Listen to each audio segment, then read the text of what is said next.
Aizawa tried to erase his quirk. The zero-pointer got vaporized. The Nomu got melted. Stain got knocked out cold. The whole sports festival got cooked.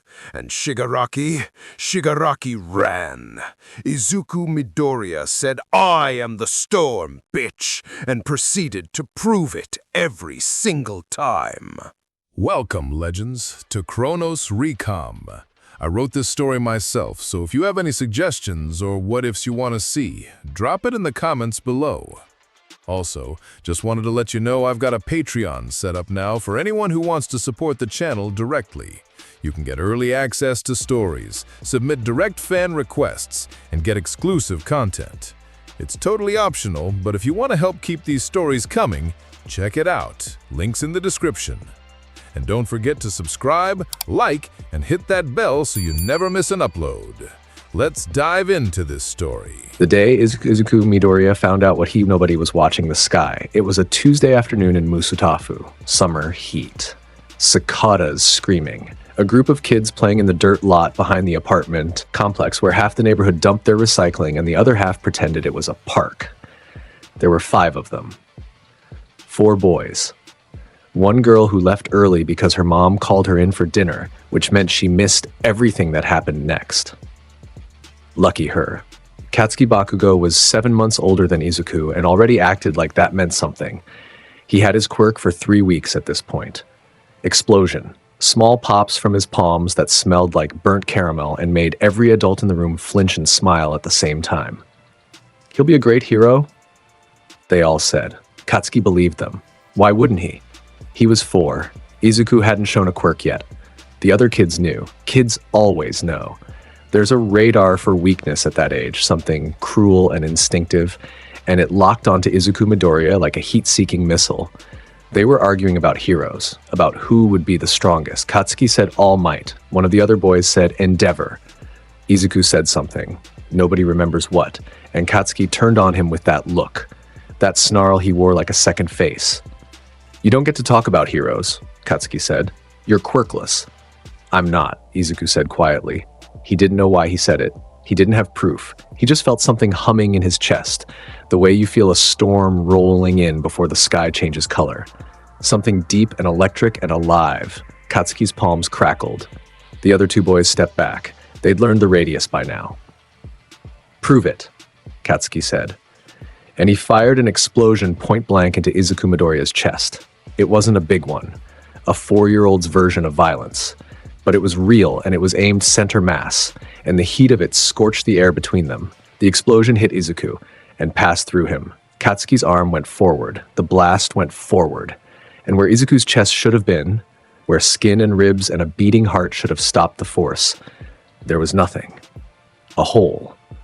A gap in the shape of a boy's torso, crackling with blue-gold lightning, arcing and snapping like a downed power line in a rainstorm. The sound it made was not a bang, it was a hum, low and vast like the inside of a cathedral made of thunder. Izuku looked down. He could see through his own body. He could see the dirt behind him through the gap in his chest. Sparks jumped from the edges of the hole, dancing across his skin, and then, slowly like sand filling an hourglass, the lightning pulled itself back together, his chest reformed. Flesh and bone and a green t-shirt with an All Might logo on it, perfectly intact. He didn't scream, he didn't cry, he just looked at his hands, and his hands were flickering. Blue-gold light pulsed under his skin like veins full of lightning instead of blood. The 2 other boys ran, flat out sprinting, no looking back, the kind of running kids do when they see something their brains can't file into any category they know. Katsuki didn't run. He stood there, fist still extended, smoke curling from his palm, his eyes wide and his mouth open, and his whole body locked in that freeze response that happens when the part of your brain responsible for threat assessment encounters something it has no reference point for. Izuku looked up at him. "I told you," he said softly. "I'm not quirkless." Lightning arced from his fingertips to the chain-link fence 6 meters away. The fence glowed white-hot for half a second and then cooled, leaving a scorch mark shaped like a handprint. Katsuki Bakugo took 1 step back, then another, then he turned and walked away fast, hands jammed in his pockets, and he didn't say a word to Izuku Midoriya for the next 10 years. Inko Midoriya cried when she found out. Of course she did. But these were different tears than the ones she'd been saving for the quirkless diagnosis she'd been dreading. The doctor's appointment happened 3 days after the incident. A specialist. Quirk analytics. They put Izuku in a room with sensors on every wall and asked him to activate his ability. He didn't know how. So they startled him, dropped a metal tray behind him. His body turned to lightning for 1.4 seconds. Every sensor in the room overloaded. The lights blew out. The backup generator kicked in, coughed, and died. The doctor's laptop wiped itself clean. His phone melted in his pocket. They did the tests by candlelight after that. The quirk registry filed it as electrification, Logia type, mutation class, emitter class. The doctor checked both boxes because it was both. Izuku's body wasn't generating electricity. Izuku's body was electricity. He could become it entirely, a living current, intangible, untouchable. Physical matter passed through him when he willed it. He generated voltage from nothing. The upper limit was, according to the initial estimate, undefined. The doctor sat across from Inko with his glasses halfway down his nose and said, "Mrs. Midoriya, your son's quirk has no theoretical ceiling that we can measure with current equipment." Inko said, "Is he safe?" The doctor said, "He's the safest person in this building." He didn't say what he was thinking, which was he might be the most dangerous 4-year-old on the planet. The voices started 6 months later.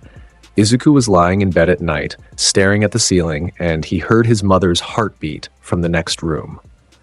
Not through the wall, through the air, through the electromagnetic field her nervous system generated just by existing. He could feel the rhythm of it, the steady pulse of bioelectricity that kept her alive. He sat up, listened harder, and the world opened up like a radio dial being turned slowly to the right. He heard the neighbor's heartbeat. Then the family downstairs. Then the couple across the street arguing. He couldn't hear their words, but he could feel the spikes in their neural activity, the cortisol flooding their systems, the fear and anger crackling through their brains like static. He heard the old man on the 4th floor whose heart was skipping beats. He heard the baby 3 buildings over who was running a fever, her tiny body burning through its reserves, every cell firing distress signals that pulsed through the electromagnetic spectrum like a whispered scream. He heard the city, all of it. 10,000 heartbeats. 100,000 thoughts he couldn't read but could feel. Fear, joy, pain, loneliness, love, everything, all at once, pressing into his skull like a tide that wouldn't stop rising. Izuku Midoriya was 4 years old, and he was drowning in the emotions of every living thing within a mile of his bedroom. He screamed. His body erupted with electricity. Every light on the block exploded. Car alarms went off in a chain reaction that spread 6 blocks in every direction. His mother burst through the door and found him curled in the corner of his bed, sparking, shaking, hands over his ears, crying for the first time since the day in the dirt lot. "I can hear everyone," he whispered. "I can hear everyone, and they're all hurting." Inko held him. She didn't understand. She couldn't, but she held him, and the lights slowly came back on, and Izuku Midoriya learned his first hard lesson about power. Having it was easy. Carrying it was something else entirely. He called it mantra. He didn't know where the word came from. He read it in a book once, something about meditation, about awareness, about the connection between all living things. It fit. Mantra was his radar, his 6th sense, his constant companion, and his constant curse. The electromagnetic pulse of every heartbeat, every firing synapse, every flicker of emotion within his range. At 4, his range was 1 mile. By 6, it was 3. By 10, it covered all of Musutafu. And Izuku Midoriya spent every single day of those 6 years learning how to turn the volume down. He meditated every morning, every night, sitting cross-legged on his bedroom floor with his eyes closed and his hands on his knees, breathing in for 4 counts and out for 8, building walls in his mind, 1 brick at a time, learning to filter, learning to sort, learning to let the wave of human consciousness wash over him without pulling him under. By the time he was 8, he could focus his mantra like a spotlight instead of a floodlight. He could zero in on a single person's heartbeat from across the city. He could feel the moment someone's fight or flight response activated. He could sense a lie before the liar finished forming the thought. And he could feel when someone was dying. That was the hardest part. Not the power, not the lightning, not the fact that he could fry every electrical system in a 10-block radius by sneezing wrong. The hardest part was feeling a heartbeat slow down and stop, and knowing exactly where it was, and knowing that sometimes, even moving at the speed of lightning, he couldn't there in time. He was 9 the first time it happened. A man 3 miles away. Heart attack. Izuku felt the rhythm stutter, felt the panic spike, felt the slow fade. He ran to the window. He could have been there in under a second. He was 9 years old and in his pajamas, and his mother was asleep, and he stood at that window with his hand on the glass and felt the heartbeat stop. He didn't sleep that night. He didn't sleep for 3 nights. On the 4th night, he sat on his floor and made a decision that would define the rest of his life. He would become the fastest response on the planet. He would become so powerful, so fast, so precise that the gap between hearing a heartbeat falter and reaching the person would shrink to nothing. Nobody would fade out on his watch again. Ever. Training started the next morning. Izuku Midoriya did not attend quirk counseling. He didn't need someone to tell him how to be what he already was. He needed to push. Voltage output first. At 9, he could generate 10 million volts in a concentrated burst. Impressive for an adult pro hero. For a child, it was terrifying. He trained in the hills outside the city, far from any infrastructure, where the only thing he could damage was rock and dirt and the occasional unlucky tree. He learned to control the shape of his discharge, a wide area pulse, a focused beam, a single arc from his fingertip to a target the size of a coin from 200 meters away. Precision mattered more than raw power. Anybody could blow things up. He needed to be a scalpel and a hurricane at the same time. By 12, he hit 100 million volts. By 14, 200 million. The theoretical maximum of natural lightning, concentrated in the body of a teenager who still had to do homework and eat dinner with his mom. Speed came next. His body was electricity. Electricity moved at close to the speed of light. In practice, he couldn't sustain that kind of velocity for long. The mental processing required to navigate at those speeds was staggering. But in short bursts, he could cross miles in the blink of an eye. He would turn his entire body into a current, ride along conductive surfaces, and rematerialize wherever he wanted. He could cross Musutafu in under a second. He could dodge anything, because by the time a fist or a bullet or a wall of fire reached the space where he'd been standing, he was already somewhere else. Or more accurately, he was still standing there and it simply passed through him, because his body wasn't solid unless he chose to be. The staff came last. He forged it himself at 13, found a metal alloy that could handle the heat, titanium core, gold alloy coating that he could reshape using electromagnetic manipulation, 4 feet long, weighted at both ends.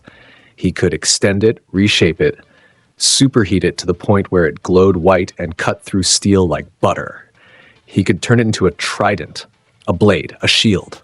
Whatever the moment required, he sparred with it against trees, rocks, and eventually training dummies he built himself. He studied bojutsu from videos and books. He moved like water with that staff, spinning it, striking, flowing from one form to the next, with the kind of grace that comes from years of practice and a body that could process input at the speed of thought. By the time he was 14, Izuku Midoriya was, by any reasonable metric, the most powerful person in Japan who wasn't named All Might. And almost nobody knew. His mother knew. She worried constantly, the way mothers do, but she also saw what her son was becoming. Saw the discipline, the compassion, the weight he carried without complaint, and she was proud in the way that makes your chest hurt. Katsuki Bakugo knew, or at least suspected. They went to the same middle school. They hadn't spoken since the dirt lot, but sometimes during thunderstorms, Izuku would glance out the window and the lightning outside would change direction. Katsuki noticed. He always noticed.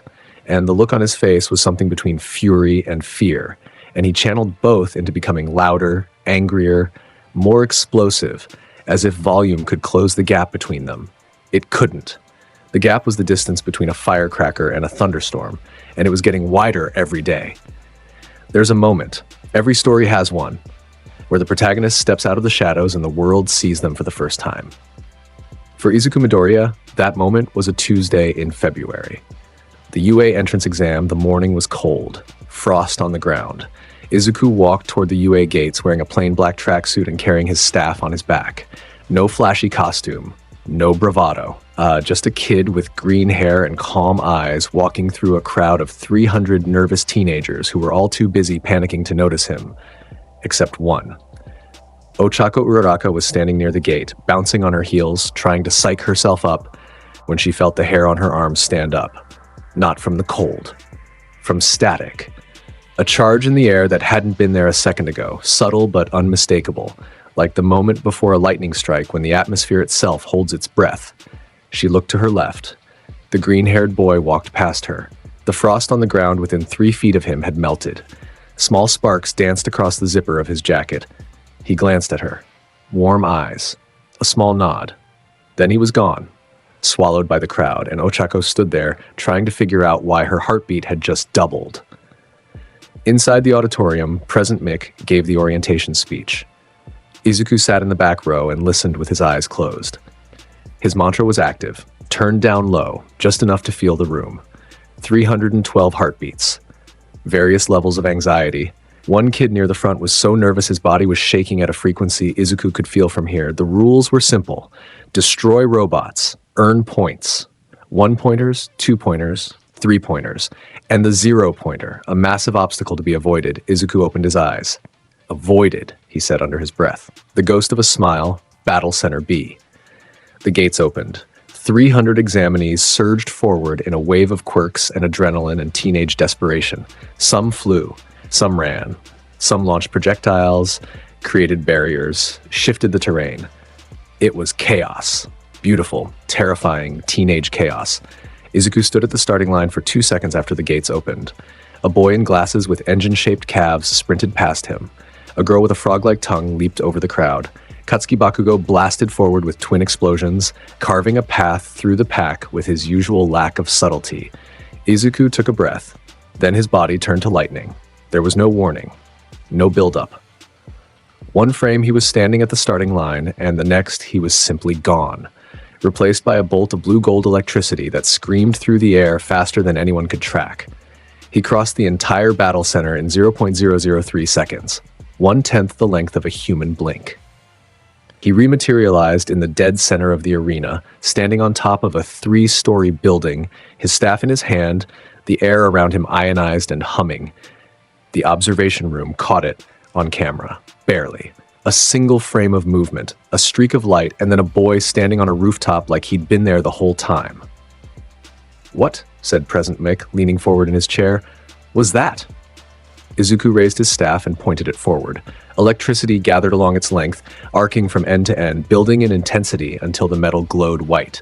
The robots were below him, dozens of them, 1s, 2s, 3s, rolling through the streets in formation. Sango. A horizontal wave of electricity swept outward from his position in every direction. It wasn't a beam, it was a wall. A crescent of blue-white lightning that expanded in a perfect circle, racing through the streets at the speed of a jet engine. It hit the first robot and the machine froze, every circuit inside it frying simultaneously. Then the second, the third, the 10th, the 20th. 50 robots went dark in under a second. They didn't explode. They didn't fall dramatically.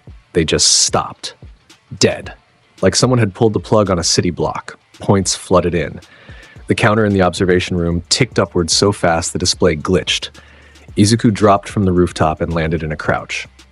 The street around him was scorched in a perfect radial pattern. He straightened up, tapped his staff against the ground, and started walking. While everyone else was sprinting and screaming and fighting for every point, Izuku Midoriya walked through Battle Center B like he was taking a stroll through a park. When a robot appeared in front of him, he pointed a finger and a single arc of electricity lanced through its central processor. When 3 appeared at once, he spun his staff in a circle and the electromagnetic pulse disabled them mid-step. When a 2-pointer tried to ambush him from a side street, he didn't even look at it. His mantra had tracked it since it powered on. A flick of his wrist. A single bolt. Done. In the observation room, the teachers watched in silence. Midnight had her pen frozen halfway through a note. Snipe had lowered his binoculars. Cemento sat with his mouth open. 13's helmet tilted in a way that suggested extreme surprise. Recovery Girl sipped her tea. Set it down. Picked it up again. Set it down again. Nezu, she said. What am I looking at? The principal of UA, a small, white-furred creature whose intelligence was classified as a national secret, sat perfectly still in his chair. His beady black eyes tracked Izuku on the screen with the focus of a chess grandmaster watching a move he hadn't anticipated. Something new. Nezu said. Aizawa leaned against the back wall with his sleeping bag pooled around his ankles. His expression hadn't changed, but his eyes were open, which was worth noting because Aizawa's eyes were only open when something demanded his complete attention.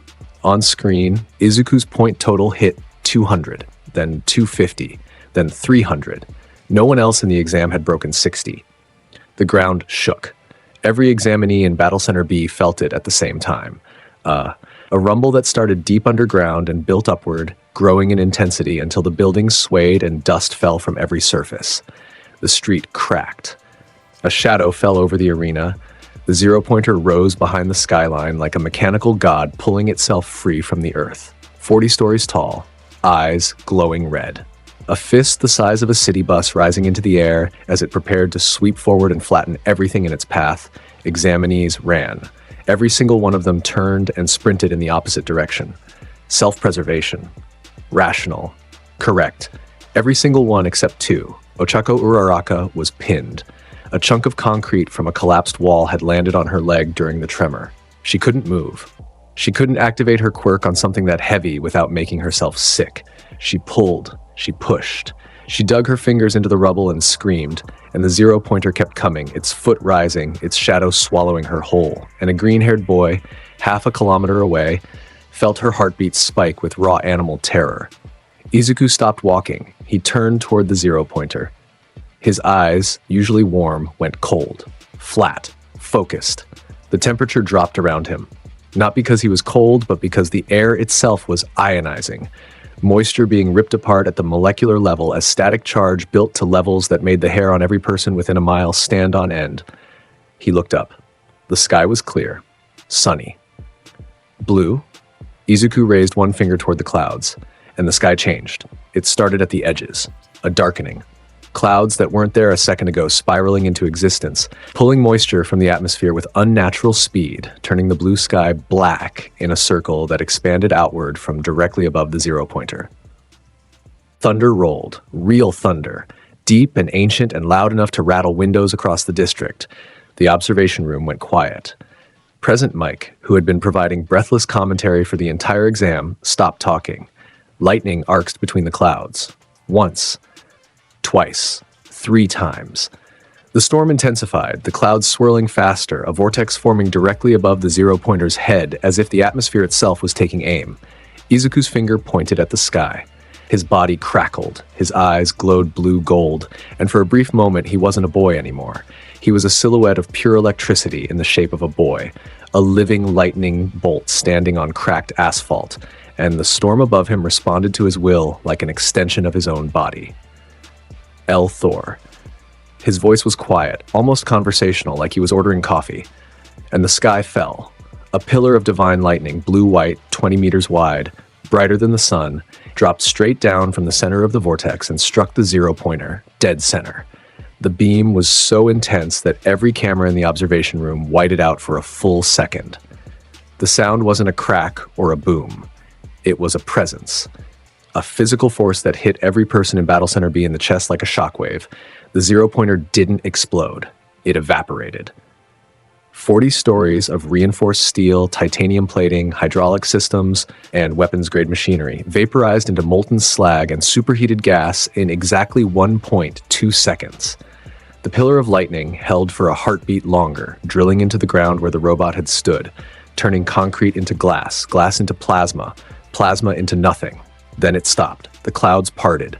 Sunlight returned. Where the zero-pointer had stood, there was a crater, 60 meters wide, 15 meters deep. The edges glowed orange with residual heat. Small arcs of electricity danced across the surface of the newly formed glass at the bottom, ticking and sparking like the aftershocks of something biblical. Ochako Uraraka stared at the crater. Then she looked down at the rubble on her leg. It had been vaporized too. The blast had been precise enough to destroy the zero-pointer, and the debris pinning her without touching her at all. She was free. She was unharmed. She was sitting in the middle of a destruction zone that looked like a meteor impact, completely untouched. She looked up. Izuku was standing at the edge of the crater, his staff resting on his shoulder, small sparks still dancing across his skin. The wind from the displaced air ruffled his hair. He looked back at her. His eyes were warm again. "You okay?" he asked. Ochako Uraraka opened her mouth, closed it, opened it again. No sound came out. "I'll take that as a yes," Izuku said. He offered her his hand. She took it. Her fingers tingled where they touched his, a gentle static like touching a doorknob in winter, except it didn't hurt. It buzzed, warm and electric and strange. He pulled her to her feet. "I'm Izuku," he said. She blinked, shook her head, tried to restart her brain. "Uraraka, Ochako, hi." He smiled, small, real. The buzzer sounded, the exam was over, back in the observation room, but no one had moved. Present Mike stared at his console with the expression of a man who had just watched someone casually rewrite the rules of physics and had no commentary to offer, which for Present Mike was itself a historic event. Midnight pressed a button on her console, pressed it again, realized she was pressing the wrong button, and stopped. Recovery Girl's tea was cold. She didn't notice. Nezu picked up his pen, set it down, picked it up again. "Well," he said, "we should probably discuss grading criteria. He got 312 villain points," someone said. It might have been ectoplasm. It was hard to tell. Everyone sounded the same, slightly dazed. "And the rescue points," Nezu added. "He freed the trapped examinee while simultaneously neutralizing the obstacle. That's the highest possible score in both categories." He tapped the pen against his desk. In the history of this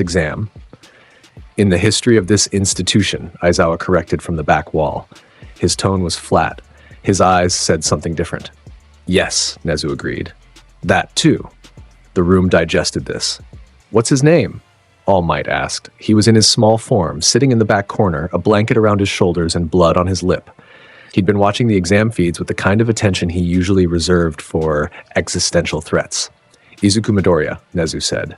"Aldera Junior High. Quirk registered as electrification, Logia type. No quirk counseling history. No formal training records. No competitive background." "No formal training?" All Might leaned forward. "That kid has no formal training? None on record." All Might stared at the screen. The freeze frame showed Izuku standing at the edge of the crater, hand extended to the girl, looking for all the world like he'd done nothing more remarkable than hold open a door. "That boy," All Might said quietly, "is going to change everything." Nobody disagreed. 2 weeks later, Izuku walked through the gates of UA as a first-year student in Class 1A. He wore the uniform properly, which was more than could be said for several of his classmates.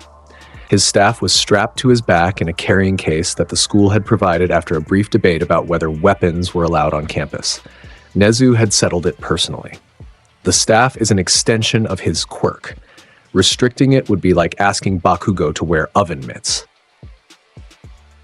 The classroom was already half full when he arrived. He walked in, found a desk near the window, sat down, and set his bag on the floor. His mantra hummed at low intensity, enough to feel the room without intruding. 17 heartbeats. Various levels of excitement, nervousness, and in one case, barely contained rage. That last one was Katsuki Bakugo, who was sitting 3 rows ahead with his feet on the desk and his teeth visible. He'd noticed Izuku the moment the door opened. Of course he had. 10 years, and the hair still made his blood pressure spike. "You," Katsuki said. Izuku glanced at him. "Bakugo. Don't Bakugo me like we're strangers. We haven't spoken in 10 years. We are strangers." Katsuki's palms crackled. The girl sitting next to him, a brunette with a ponytail, Momo Yaoyorozu, leaned slightly away from the small explosions. "I saw what you did at the exam," Katsuki said. His voice was tight, controlled. "That lightning trick." "It's not a trick," Izuku said. "I'm going to be number 1, Katsuki said. "You hear me? Whatever you think you are, I'm going to surpass you." Izuku looked at him for a moment. His expression was unreadable. Then he turned back to the window. "Good luck," he said. And he meant it. There was no condescension in his voice, no mockery, just a quiet sincerity that was somehow worse than either, because it meant Izuku didn't consider Katsuki a rival. He considered him a classmate. Katsuki's jaw clenched so hard the muscles in his neck stood out. He opened his mouth to fire back, and then the door slid open, and a yellow sleeping bag rolled into the room like a caterpillar that had given up on metamorphosis. Shota Aizawa unzipped himself from the sleeping bag, stood up, looked at the class with eyes that contained all the enthusiasm of a man being forced at gunpoint to interact with teenagers, and said, "I'm your homeroom teacher. Go put on your gym clothes. We're doing a quirk assessment test." No introduction, no welcome speech, just business. Izuku liked him immediately. The field behind UA's main building, 20 students, morning sun, a faint breeze that carried the smell of fresh-cut grass and anxiety. Aizawa stood in front of them, holding a softball and looking like he'd rather be literally anywhere else on Earth. He explained the rules. 8 physical tests, quirk use allowed, lowest score gets expelled, with the energy of a man reading a grocery list. "This isn't fair," a girl with pink skin said. Mina Ashido, her heartbeat was honest. She genuinely thought it was unfair. Izuku respected that.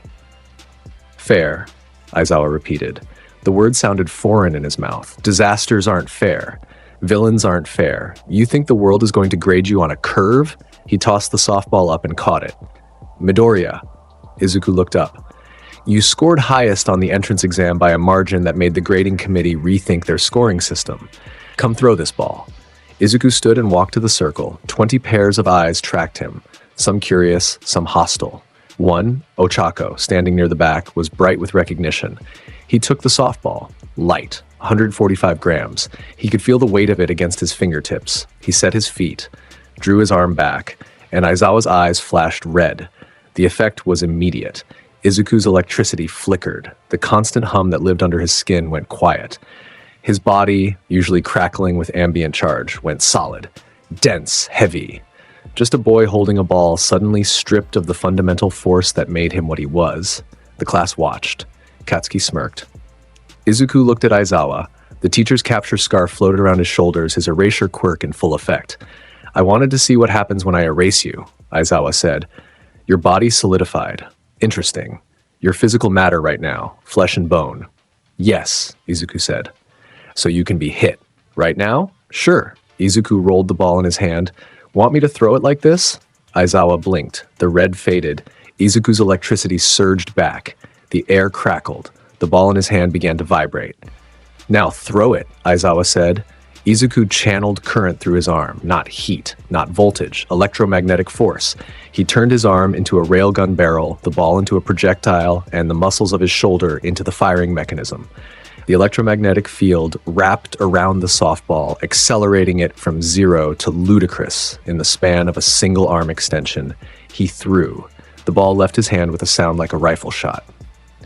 A sonic boom cracked across the field, flattening the grass in a shockwave that made everyone stumble back a step. The ball vanished. It didn't arc. It didn't rise and fall. It went in a straight line, punching through the air so fast it left a visible trail of ionized atmosphere. A white streak that hung in the sky for 2 seconds before dissipating. Aizawa looked at the measuring device. The display read.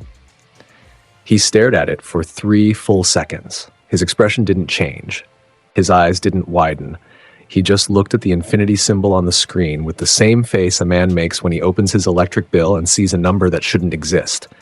"It broke the sensor," he said. "Sorry," Izuku said. He didn't sound sorry. The class erupted. "Did you see that?" Eijiro Kirishima, a boy with red hair and the energy of a golden retriever. "That was insane!" "The measurement device is non-functional," Tenya Ida observed, adjusting his glasses. "Was that electromagnetic acceleration? The physics of that throw suggest." "He broke infinity," Denki Kaminari said. "He broke the concept of infinity. How do you break infinity? Infinity is a concept you can't actually break. He broke it." Ochako was grinning. She couldn't help it. The boy who'd saved her at the exam had just thrown a softball into orbit. This was objectively funny. Katsuki Bakugo watched the display with a flat expression. His palms smoked. The muscles in his forearms were tensed so hard they trembled. Aizawa pocketed the device and looked at Izuku. Something passed between them. Not respect exactly. Aizawa didn't give respect until it was earned through sustained effort, not flashy displays, but acknowledgement, recognition. Recognition. A teacher seeing a student and understanding with absolute clarity that this one was different. "Take your position back in line," Aizawa said. Izuku nodded and walked back. As he passed Katsuki, the blonde stepped into his path. Fight me. 2 words, no preamble. Katsuki's palms were lit, small explosions popping like firecrackers, his body coiled with 10 years of frustration and ego and something that might have been terror if he'd ever allowed himself to name it. We're in the middle of a test, Izuku said. I don't care. Bakugo, sit down. Make me. Katsuki swung, full force. A right hook powered by an explosion that would have broken a normal person's jaw and sent them spinning. Fast. Brutal. The kind of hit that had ended every fight Katsuki Bakugo had ever been in. His fist passed through Izuku's face, through it, like punching smoke. His arm went in one side and out the other, passing through a space that should have been skull and brain and bone, but was instead just light. Blue-gold electricity, arcing and crackling, reforming behind the fist as it exited the other side of Izuku's head. Katsuki's eyes went wide. Izuku raised 2 fingers and tapped Katsuki's forehead. Gentle. Almost affectionate, 1,000,000 volts. The current entered Katsuki's body through the point of contact and traveled through every nerve simultaneously. His muscles locked, his teeth clenched, his eyes rolled back. He hit the ground in a twitching heap, every extremity jerking with residual charge, a thin trail of smoke rising from his hair. Cool down, Izuku said. The class stared.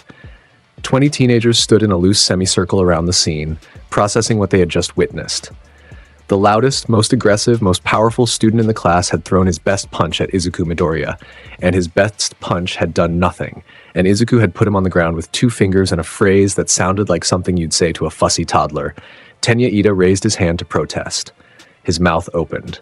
He looked at Katsuki on the ground. He looked at Izuku standing calmly. He slowly lowered his hand. Smart, Izuku said. Momo Yaoyorozu, who had been taking detailed mental notes since the moment the assessment began, filed this interaction under "Do not provoke" and underlined it twice. Aizawa watched the exchange. His capture scarf twitched. He could have intervened.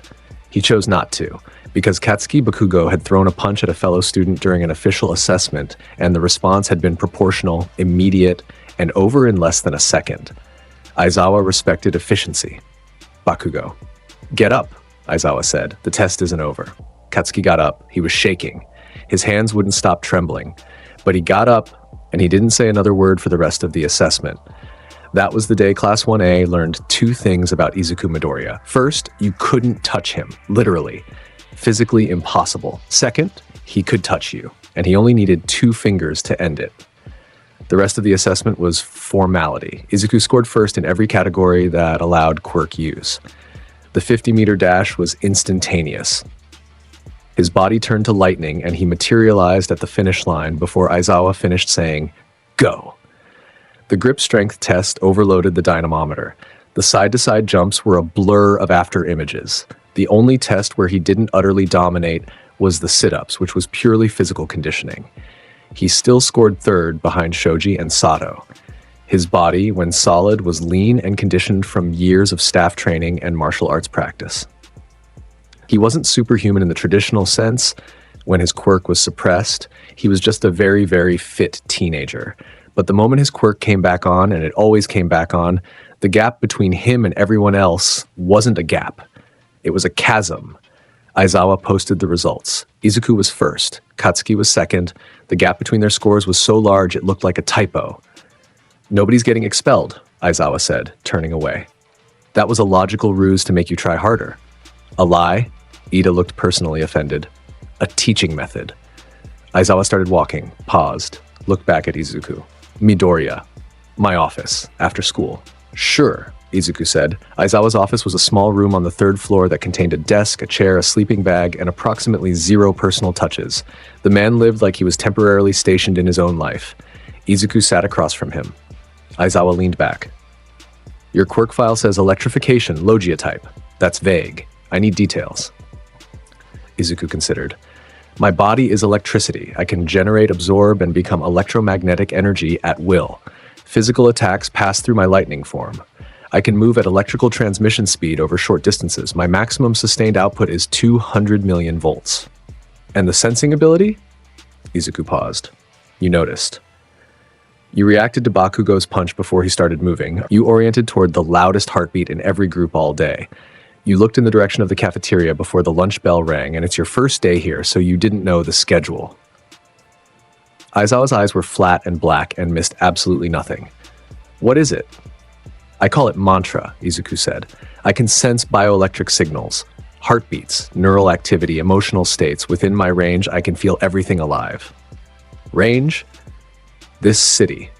Aizawa blinked. Just once. For Aizawa, this was the equivalent of a standing ovation. You can sense every living thing in Musutafu. When I focus, usually I keep it narrow. Can you be hurt?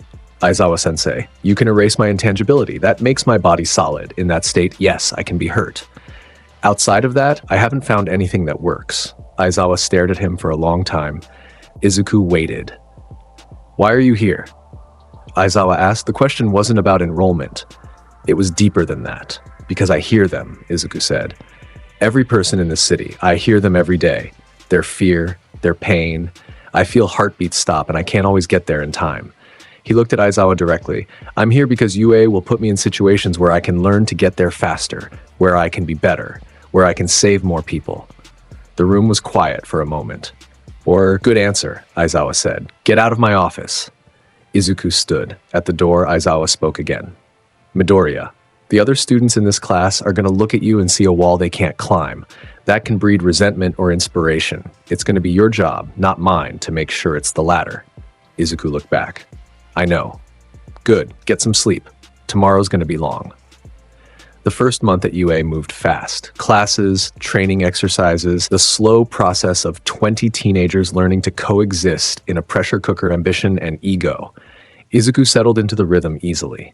He was a good student, attentive, thorough, genuinely interested in the theory behind heroics. He sat in the front row for Present Mike's English class and in the back for Ectoplasm's math lectures. He aced Midnight's modern hero art history exams without seeming to study, and later admitted to Ida that he'd read most of the textbooks before the semester started. When did you find the time? Ida asked, bewildered. I sleep 4 hours a night, Izuku said. After that, I'm just listening to the city. Might as well read. The friendships formed naturally. Ida was the first. Tenya Ida, whose sincerity was so aggressive it qualified as a personality trait, attached himself to Izuku with the earnest devotion of a class representative who had found the one student never broke the rules. They studied together. They ate lunch together. Ida asked questions about Izuku's quirk with genuine academic curiosity, and Izuku answered them with the patience of someone who appreciated being treated as a subject of study rather than a spectacle. Ochako was the second. She was bright, fierce, and entirely unintimidated by the fact that Izuku could call down lightning from the heavens. She poked fun at his serious expressions, challenged him to arm wrestling matches she had no chance of winning, and once asked him to charge her phone because the outlet in her dorm was broken. He did, and it exploded. Too much? He said, looking at the smoking remains of her phone. Just a little, she said, and then they both laughed. And it was the first time in a long time that Izuku laughed about his power instead of carrying it like a weight. Todoroki came later. Shoto Todoroki, the boy split in half, ice on the right, fire on the left, and a wall of trauma running straight down the middle. He watched Izuku from a distance for weeks.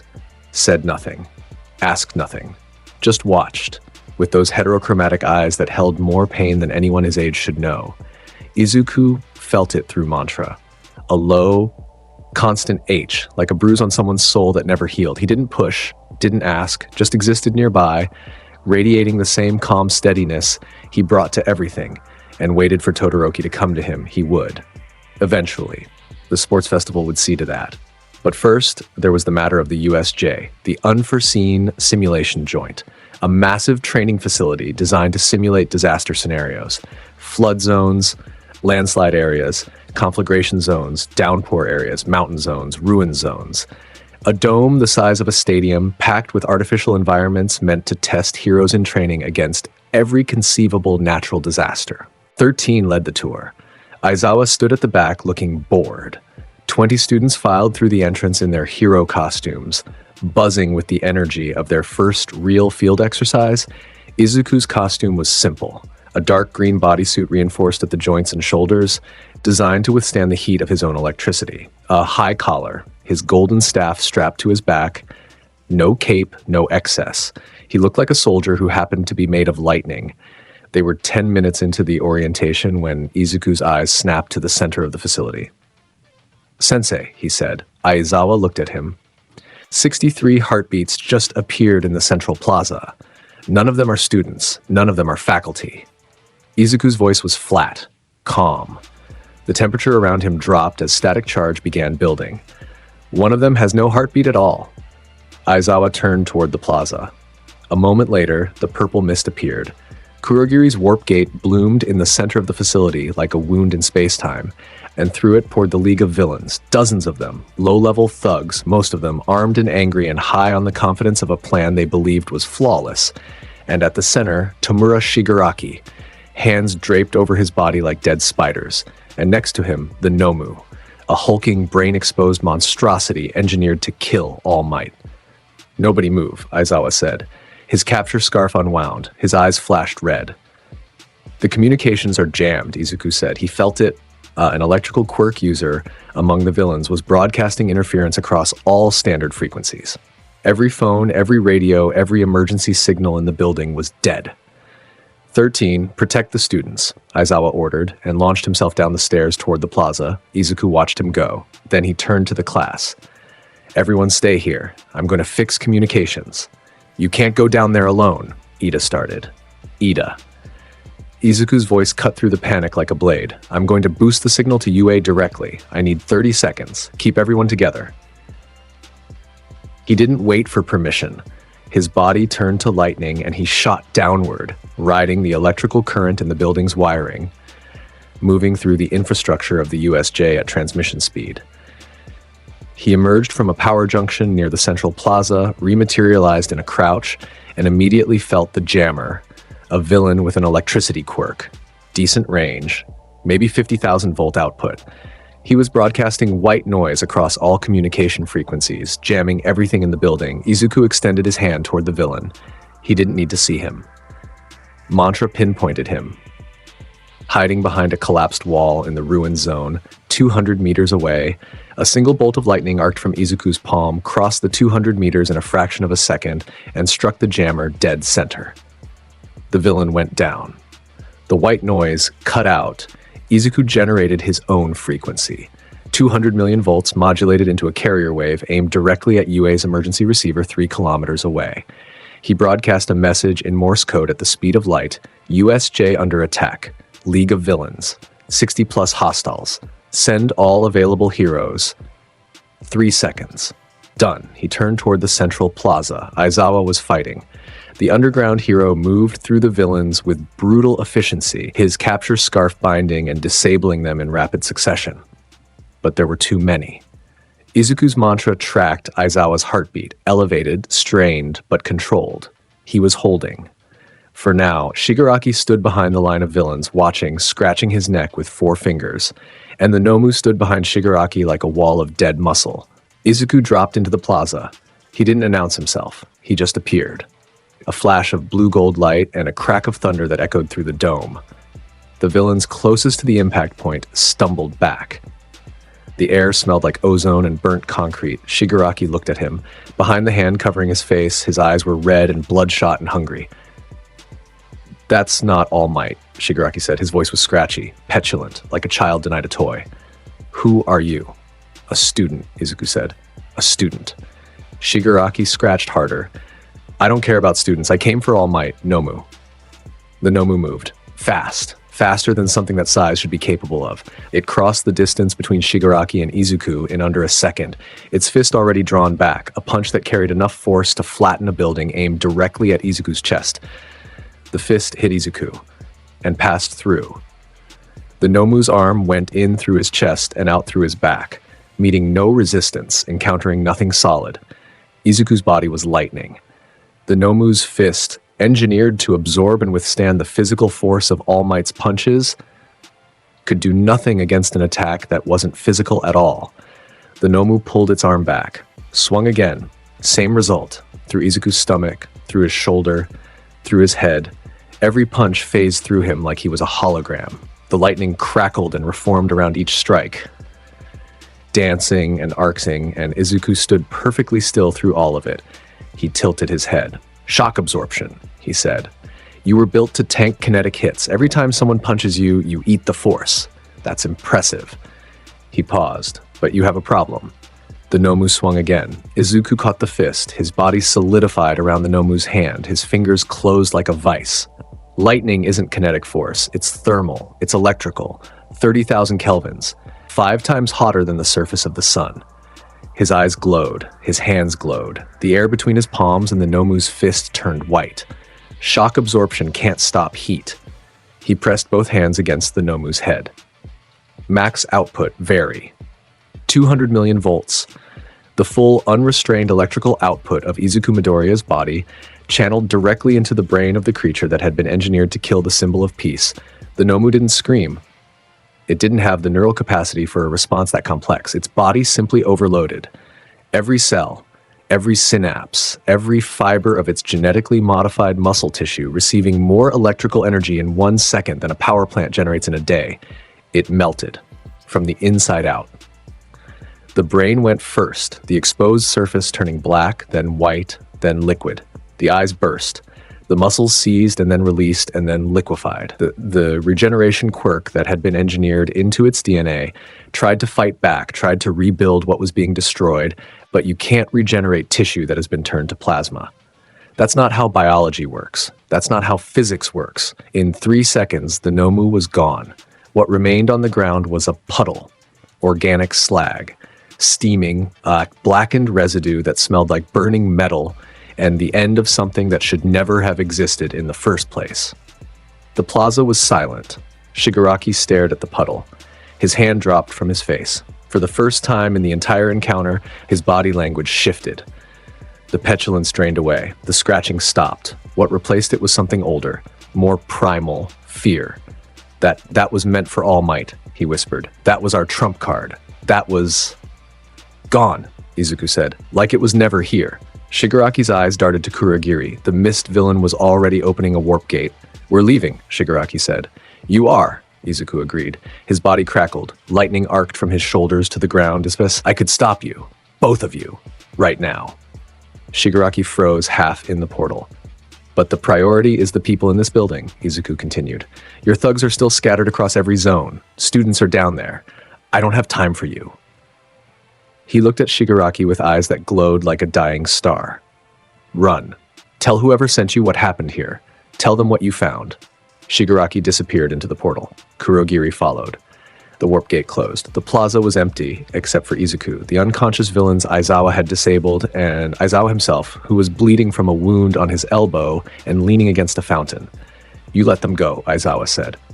"I let them go," Izuku confirmed. "The students in the flood zone and the landslide zone need help right now. I could hear their heartbeats spiking. Shigaraki can wait." Aizawa looked at the puddle that used to be the Nomu. He looked at Izuku. He looked at the puddle again. "Go help the others," Aizawa said. "I'll handle cleanup." Izuku nodded. His body flickered. Lightning crackled. In the next 4 minutes, he crossed every zone in the USJ. He appeared in the flood zone and shorted out the villain controlling the water level, dropping 3 thugs with a single area discharge. He hit the landslide zone and evacuated Kirishima and Kaminari, who were pinned behind a rock formation, by superheating the stone until it split.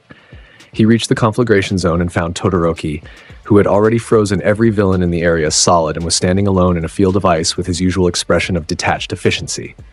"You okay?" Izuku asked. Todoroki looked at him. "I handled it. I see that." "You destroyed the Nomu," Todoroki said. "It wasn't a question." "I did." Todoroki stared at him. His left eye, the one surrounded by the burn scar, narrowed. "How strong are you?" he asked. Izuku considered the question. "Strong enough." He vanished in a flash of lightning before Todoroki could respond. By the time the pro-heroes arrived, All Might at the front, followed by Endeavor and a dozen others, the situation was already over. The villains were unconscious or restrained. The students were accounted for. Aizawa was being treated by Recovery Girl, and Izuku Midoriya was sitting on the steps of the USJ entrance, his staff across his knees looking up at the sky. All Might landed next to him, full form, towering, the symbol of peace in all his golden, smiling glory. "Young Midoriya," he said. His voice boomed, but there was something underneath it, something quieter. "I heard what you did." "Heard how?" Izuku asked. "I have my sources." All Might sat down on the step next to him. The step cracked under his weight. "You neutralized the primary threat, restored communications, and secured multiple zones before backup arrived. You also let the ringleaders escape." "Yes? Why?" "Because 6 students had elevated heart rates in 3 different zones and 2 of them were approaching panic thresholds. I had to prioritize." Izuku looked at All Might. "The villains will come back. They always do. But a student having a panic attack in a flood zone, alone, surrounded by hostiles, that doesn't get a second chance. You lose them or you don't." All Might was silent for a long moment. The smile on his face didn't change. It never changed in this form, but his eyes did. They softened. The way a teacher's eyes soften when they see something in a student that reminds them of why they chose this life. "You made the right call," All Might said. "I know," Izuku said. "No arrogance, just certainty." All Might laughed. It was big and booming and real. "You know, most students would be shaking right now. First real villain encounter. First time someone's life was in your hands." Izuku looked at his hands. Small sparks jumped between his fingers. "I've been hearing lives in my hands since I was 4, All Might. Every heartbeat in this city. I feel them every day." He closed his hands. "This wasn't my first time. It was just the first time other people were watching." The wind blew across the USJ campus. Somewhere inside, a student was crying from relief. Another was laughing too loud. Aizawa was telling Recovery Girl to stop fussing and let him sleep. All Might stood up. He looked down at Izuku Midoriya, this boy made of lightning, sitting on a step with his weapon across his knees and the weight of a city's heartbeats in his chest, and he saw something that he hadn't seen in a very long time. Hope. "The sports festival is in 2 weeks, All Might said. "The world is going to be watching." Izuku looked up at him. "Good," he said. "The UA Sports Festival, the biggest stage in the hero world. Broadcast to every screen in Japan and half the screens on the planet. 50,000 fans in the stadium, pro heroes in the skyboxes, scouts from every agency taking notes, media in a frenzy.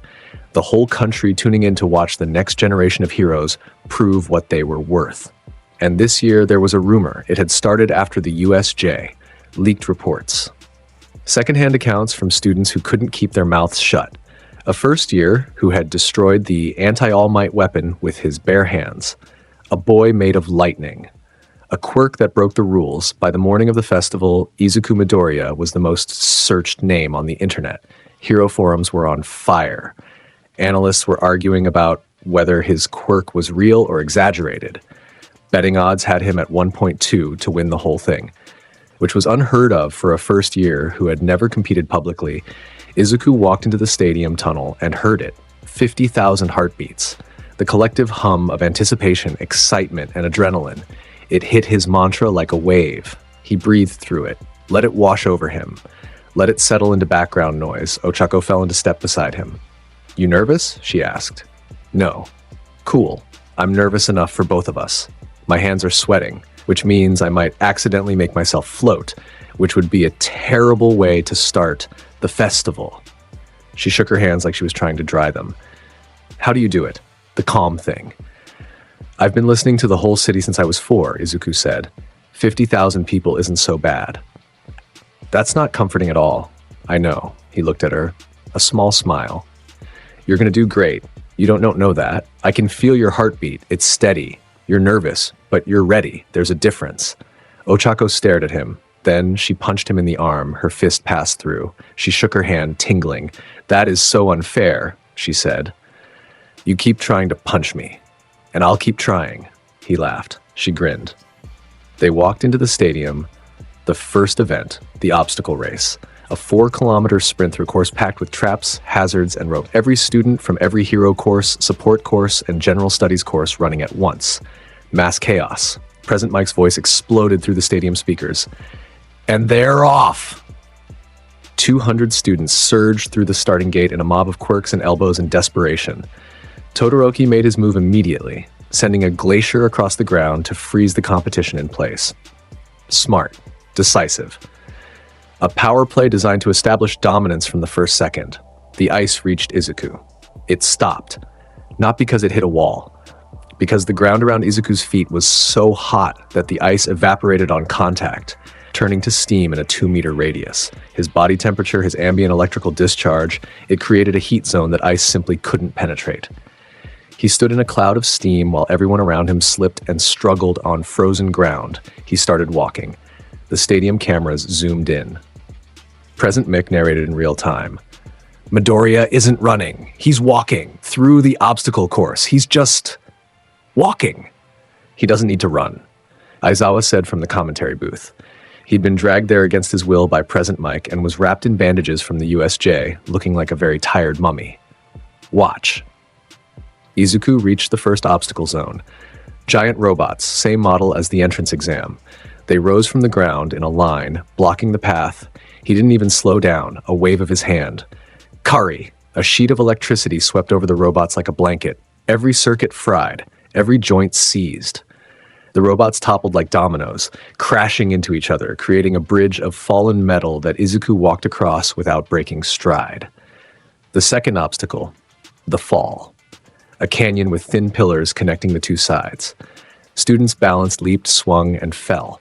Tightrope walkers over a chasm, Izuku's body turned to lightning. He shot across the gap in a streak of blue-gold light and rematerialized on the other side. 1 second. The third obstacle, a minefield. Buried explosive charges covering the final stretch of the course. Students were picking their way through carefully, testing each step, flinching at every detonation. Izuku walked straight through. The mines detonated under his feet. Explosions tore through the ground, sending dirt and debris into the air. His body flickered to intangible with each blast, the force and shrapnel passing through him harmlessly, and he re-solidified between detonations, never breaking stride. From the stands, it looked like he was walking through a war zone in a state of perfect calm while the earth tried to kill him and failed repeatedly. He crossed the finish line first. The gap between him and second place, Todoroki, was 97 seconds. In a 4-kilometer race, that wasn't a gap. That was a statement. The stadium was deafening. Present Mike had given up on professional commentary and was just screaming wordlessly into the microphone. The scoreboard showed Izuku's name at the top in letters that were too small for the distance he'd put between himself and everyone else. In the crowd, a little boy sitting on his father's shoulders pointed at the screen and said, "Daddy, is that All Might?" The father looked at the green-haired teenager walking out of the obstacle course without a scratch on him and said, "No, I don't know what that is." The second event, the cavalry battle, teams of 4, headbands showing point values, steal headbands to advance. Simple rules, massive implications, because Izuku, as the first-place finisher, wore a headband worth 10 million points. 10 million. Every team in the event would be gunning for him. Every strategy, every alliance, every gambit would orbit around one goal: take Izuku Midoriya's headband. "You're a target?" Ochako said, standing next to him in the prep area. "Good," Izuku said. "Good? You have a 10 million point bounty on your head." "I know. That means everyone will come to me instead of me having to find them. Saves time." Ochako opened her mouth, closed it, considered this logic, decided it was either brilliant or insane, and that the distinction probably didn't matter when you could turn into lightning. "I'm on your team," she said. "I was going to ask." "You don't have to ask. I've seen what happens to people on the other side." Ida joined them. So did Tokoyami, whose Shadow Beast Dark Shadow was one of the more versatile quirks in the class, and who had, over the past month, developed a quiet respect for Izuku that bordered on reverence. "The 4 of us," Izuku said. "Ida carries. Ochako lightens us. Tokoyami covers with Dark Shadow. I handle offense." "What's the plan for defense?" Ida asked. "I'm the defense," Izuku said. The cavalry battle began. Every team charged at Izuku, all of them. A stampede of desperate teenagers converging on the boy with 10 million points, throwing everything they had. Izuku stood at the top of their formation, headband on his forehead, his staff in his right hand. The wind picked up. Static charge filled the air. "Nobody touches us," he said. The first wave hit. Katsuki's team came in hot. Bakugo launched himself with twin explosions, hands reaching for the headband, snarling. Behind him, his team surged forward, Sero extending tape, Kirishima hardening his skin. Izuku pointed his staff. A wall of electricity materialized between them, a crackling barrier of blue-white energy that ionized the air and repelled everything that touched it. Bakugo's hand hit the wall, and the shock sent him tumbling back into his own team. Barrier down in 5 seconds, Izuku said to his team. Ida. Forward. Ida's engines roared. The team surged through the gap, weaving between enemy formations. Ochako's weightlessness made them fast. Dark shadow lashed out at anyone who got close, a wall of shadow that swatted aside headband-grabbing hands like flies. Todoroki's team came from the left. A glacier. Massive. Covering the ground in ice, cutting off escape routes. Izuku brought his staff down and sent a current through the ice, turning the surface layer to water in an instant. Todoroki's team slipped. Their formation broke. Dark Shadow grabbed 3 headbands from the chaos. It went on like that for the full 15 minutes. Every attack repelled. Every strategy countered. Izuku's mantra tracked every team's movements, predicted their approaches, and allowed him to direct his team with a precision that bordered on psychic. He called out attacks before they happened. He redirected Ida's path a second before Todoroki's ice wall would have trapped them. He told Ochako when to release her gravity and when to hold it based on the positioning of enemies she couldn't see. When the buzzer sounded, Izuku's team still had the 10 million points. They'd also collected an additional 12 million from stolen headbands. Their total was the highest in sports festival history. In the stands, Endeavor, the number 2 hero, flame-wreathed and furious, watched his son's team lose to a first year he'd never heard of, and his expression was something an onlooker would need a dictionary to describe. Something between outrage, calculation, and a grudging recognition that what he was watching was not a teenager competing in a school event, but something closer to a force of nature, amusing itself. The tournament bracket was posted. Single elimination. One-on-one combat. The crowd lost their minds when they saw the matchups. Izuku was on one side of the bracket, Todoroki was on the other. If both won their matches, they'd meet in the finals. Everyone in the stadium knew they would. Izuku's first match was against a kid from the General Studies course named Shinso, whose quirk was brainwashing. If you responded verbally to him, he'd control your mind. Shinso had done his research. He walked into the ring with a plan. "I know about your quirk," Shinso said. "Lightning body, intangibility, all that power." He paused. "Must be nice to be born with everything handed to you." The crowd murmured. Izuku looked at him, said nothing. "What? Nothing to say? Too good to talk to someone from General Studies?" Izuku said nothing. He stepped forward. His body crackled. "Say something!" Izuku raised one hand, pointed a finger at Shinso. A thin, precise arc of electricity jumped from his fingertip and hit Shinso in the chest, just enough to lock his muscles. Shinso went rigid, tipped backward, and fell out of bounds. 3 seconds. "Midoriya wins," Midnight announced. The crowd erupted. Shinso lay on the ground outside the ring, staring at the sky. He didn't say a single word. "He didn't need to," Ojiro said from the stands. The next rounds went the same way. Izuku moved through his bracket like a hot knife through butter. Each match was faster than the last. Against Kaminari, Izuku absorbed every bolt of electricity Kaminari threw at him, literally absorbed it. His body drank the voltage like water. Kaminari went into his brain-dead state, trying to output enough to overload Izuku, and just ended up feeding him. Izuku tapped him on the shoulder and dropped him with a static discharge. 12 seconds. Against Ida, and Izuku felt genuinely bad about this one, he waited. Ida charged with his engines at maximum, Recipro burst, a devastating straight-line attack. Izuku went intangible at the last instant. Ida flew through him and out of the ring. Izuku turned to him and said, "Good speed." He meant it. Against Bakugo in the semifinal, this was the one the crowd wanted. Katsuki walked into the ring with murder in his eyes. Every step crackled, his hands smoked, his teeth were bared. 10 years of rage crystallized into this moment. "I've been waiting for this," Katsuki said. "I know," Izuku said. "Your heartbeat's been elevated all day. Stop doing that. Stop reading me." "I can't. You're broadcasting loud enough for the whole city to hear." Katsuki screamed and launched himself forward, both palms firing. Maximum explosion. The biggest blast he'd ever produced, concentrated into a right hook that detonated on contact. The explosion hit Izuku and passed through. Katsuki spun, fired again, through again, through. He was swinging at smoke, at light, at the ghost of a person who refused to be solid enough to receive the punishment Katsuki needed to deliver. "Fight me for real," Katsuki screamed. "Stand still and fight me." "Okay," Izuku said. He resolidified. Katsuki swung. Izuku's staff came up. The impact rang through the stadium, explosion against superheated metal, a clash that sent sparks flying in every direction. They traded blows, once, twice, 3 times. Katsuki was fast. Katsuki was strong. Katsuki was a fighter born with war in his blood. But Izuku had trained with that staff for 6 years, and Izuku's mantra read every attack before it started. And Izuku's reaction time was measured in microseconds. He let Katsuki have his moment. Let him throw everything he had. Let the crowd see the raw, furious, beautiful effort of a boy who refused to be second best. Then he ended it. 1 strike. Staff to the solar plexus. Channeling just enough electricity to lock Katsuki's muscles without damaging them. Katsuki's body seized. He dropped to his knees. His hands hit the ground. His explosions died. Izuku crouched in front of him. "You're strong," he said. "Quiet. Just between them. You've always been strong. That was never the question." Katsuki's eyes burned. He couldn't speak. His jaw was locked, but his eyes said everything. "The question is whether you can be strong without hating everyone around you," Izuku said.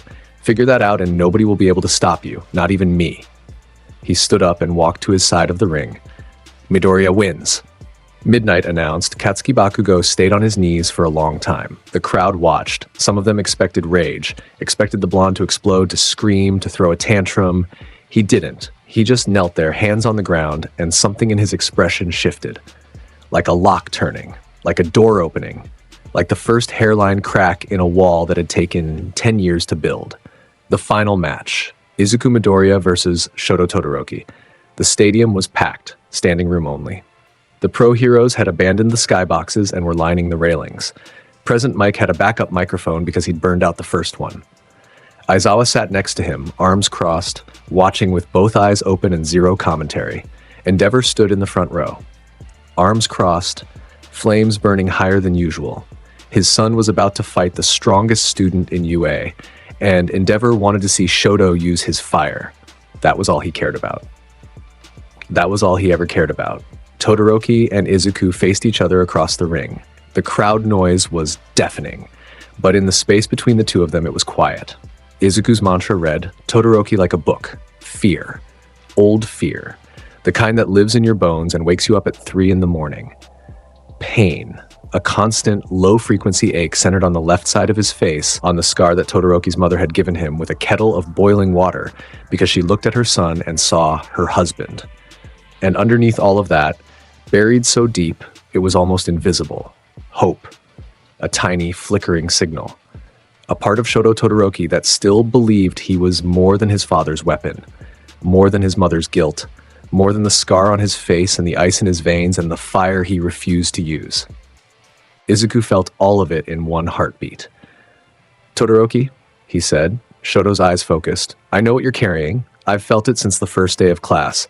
Your heartbeat changes every time your father's name comes up. Your left side runs cold even when you're not using ice. You suppress the fire constantly, even unconsciously. It's exhausting. I can feel how exhausted you are. Stay out of my head, Todoroki said. I'm not in your head. I'm in the air between us. Your body tells me everything, and your body is screaming. This fight is about proving I can win without his power. No, Izuku said. This fight is about you punishing yourself for something that was never your fault. The stadium was listening. 50,000 people leaned forward holding their breath. The cameras zoomed in. This wasn't a fight yet. This was a conversation between two boys who understood power in ways that most people never would. Fight me, Izuku said. All of you. Or I'll end this so fast you won't learn anything. Todoroki's right side erupted. A glacier the size of a building surged toward Izuku, a wall of ice that would have crushed, frozen, and buried anyone else on the planet. Izuku walked into it. His body temperature spiked. The air around him shimmered. Where his feet touched ice, it melted. A perfect path, body width, cutting through the glacier like a heated blade through snow. He walked through the center of Todoroki's maximum output ice attack at a comfortable pace, steam rising from his shoulders, his staff glowing gold in the fog. He emerged from the other side 3 feet from Todoroki. "Your ice is cold," he said quietly, "but my mantra hears something louder. You are crying, Shoto." Todoroki's eyes were wet. He hadn't realized it until Izuku said it. "It's your power," Izuku said. "Yours. It was never his. He didn't give you anything. Fulmigus, you were born with it. You own it. The fire is yours. The ice is yours. All of it. You don't know. I hear 50,000 heartbeats right now. I hear your father's in the front row. Elevated. Greedy. He wants to see you use fire because it validates him." Izuku's eyes glowed. "So don't use it for him. Use it for you. Use it because you are Shoto Todoroki and you deserve to be whole." The stadium was silent. 50,000 people and not one of them made a sound. Todoroki stood there. Ice steaming off his right side, his left side cold, his eyes burning. The war inside him visible on his face, the hatred of his father and the longing to be free of that hatred and the terror of what it would mean to accept the part of himself he'd locked away. Something broke. Not loudly, not dramatically, just broke. The way a bone that's been set wrong has to be rebroken before it can heal. Todoroki's left side ignited. Fire. Real fire. Blazing from his left arm, his left shoulder, the left side of his face. Gold and orange and white, pouring off him in a wave of heat that pushed back the cold and turned the mist from his ice into a thick, swirling cloud of steam. The crowd gasped. 50,000 voices all at once, a sound that was almost a physical force. Endeavor surged to his feet. "Shoto! Yes, that's it! That's my..." Nobody heard the rest, because Todoroki wasn't looking at his father, he was looking at Izuku, and Izuku was smiling. "There you are," Izuku said. Todoroki unleashed everything. Both sides. Maximum output.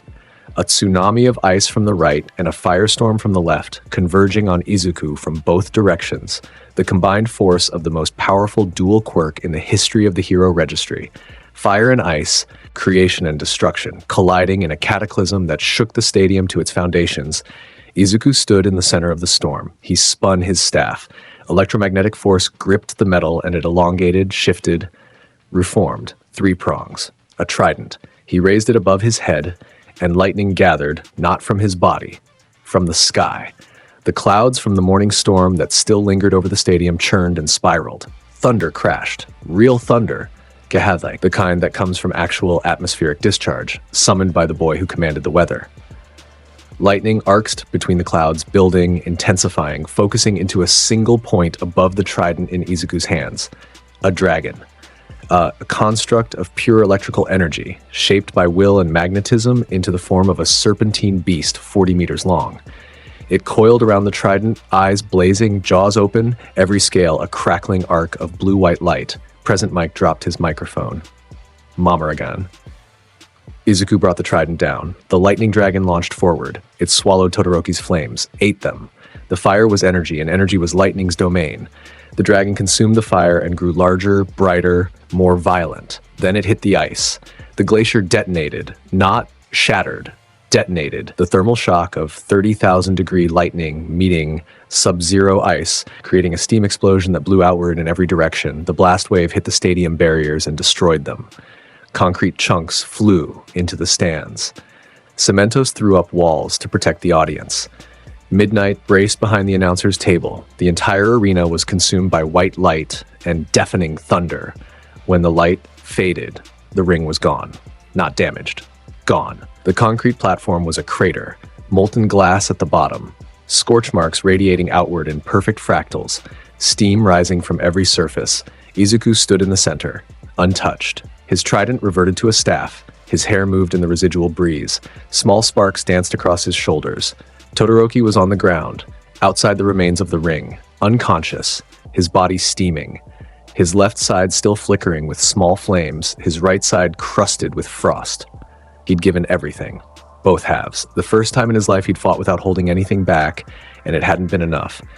Not close, but the look on his face, even unconscious, was peaceful. Midoriya wins. Midnight announced, her voice cracking. Midoriya wins the UA Sports Festival. The crowd erupted, not just cheering, screaming, stomping.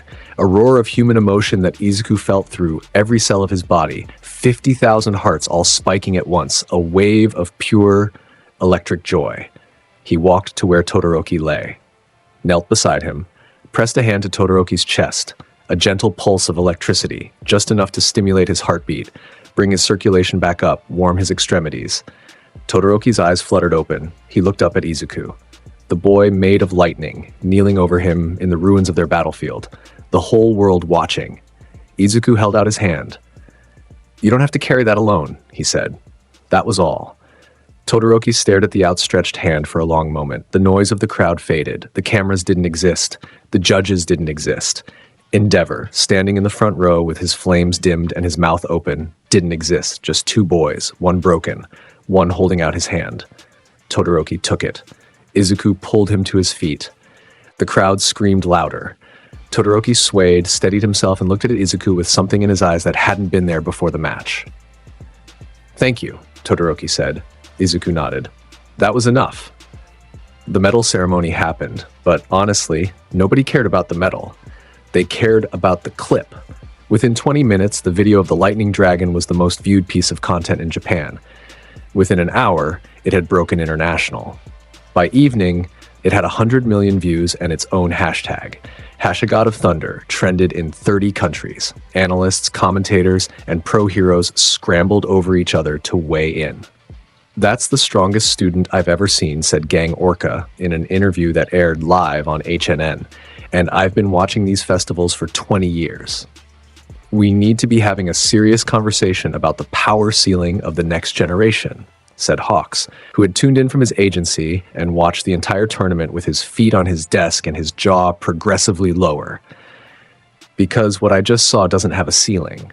Best Jeanist offered a more measured take. "Raw power is meaningless without control. What impressed me wasn't the output, it was the precision. He destroyed the arena without injuring his opponent. That's surgical." He paused. "That's terrifying." Endeavor said nothing publicly. He left the stadium without giving an interview. The cameras caught him in the parking garage, flames low, staring at the wall of his car for a solid minute before driving away. In Class 1A's waiting room, the post-festival energy was electric. Literally. Izuku's ambient charge made everyone's hair stand up, and Kaminari kept accidentally sticking to metal surfaces. Kirishima was the first to break the silence. Dude, that dragon. What was that? Is that... Can you just do that?" "It's electromagnetic field manipulation," Izuku said. "I shaped the discharge into a construct and maintained it with sustained output." "He made a dragon out of lightning, and he's explaining it like a homework problem," Mina said to Sero, who was nodding slowly with wide eyes. "Can you make other shapes?" Tsuyu asked, direct as always. "Theoretically, I haven't tried many." "Make a frog." Izuku looked at her, considered it, held up his hand. A small, crackling frog made of electricity hopped across his palm. Tsuyu's face lit up. "I love it. It's beautiful." "It's also 100,000 volts," Izuku said. "Don't touch it." Tsuyu pulled her hand back. "Still beautiful." The room laughed. Even Katsuki, leaning against the wall with his arms crossed and a bruise on his ego, made a sound that could generously be interpreted as amusement. The weeks after the sports festival were supposed to be about internships.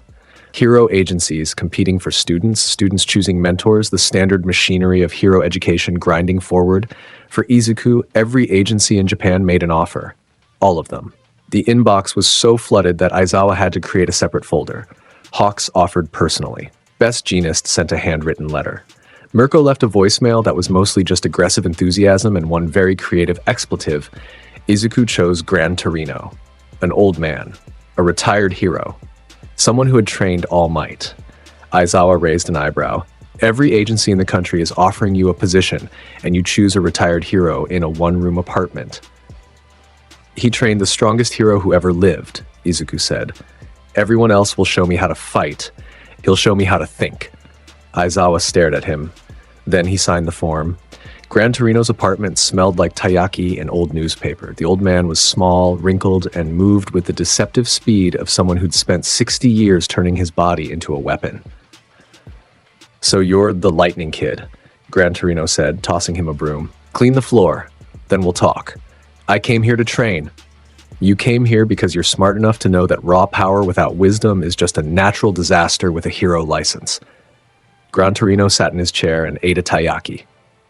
Clean the floor. Izuku cleaned the floor. They trained. Not combat. Izuku didn't need combat training from anyone alive. They trained strategy, threat assessment, the mathematics of heroism, when to engage, when to evacuate, when to sacrifice a tactical advantage to save one life. You can hear every heartbeat in a city, Gran Torino said on the third day. So tell me, when a villain attacks and you hear 100 people in danger at once, how do you choose? I save the one closest to dying first. Wrong. What?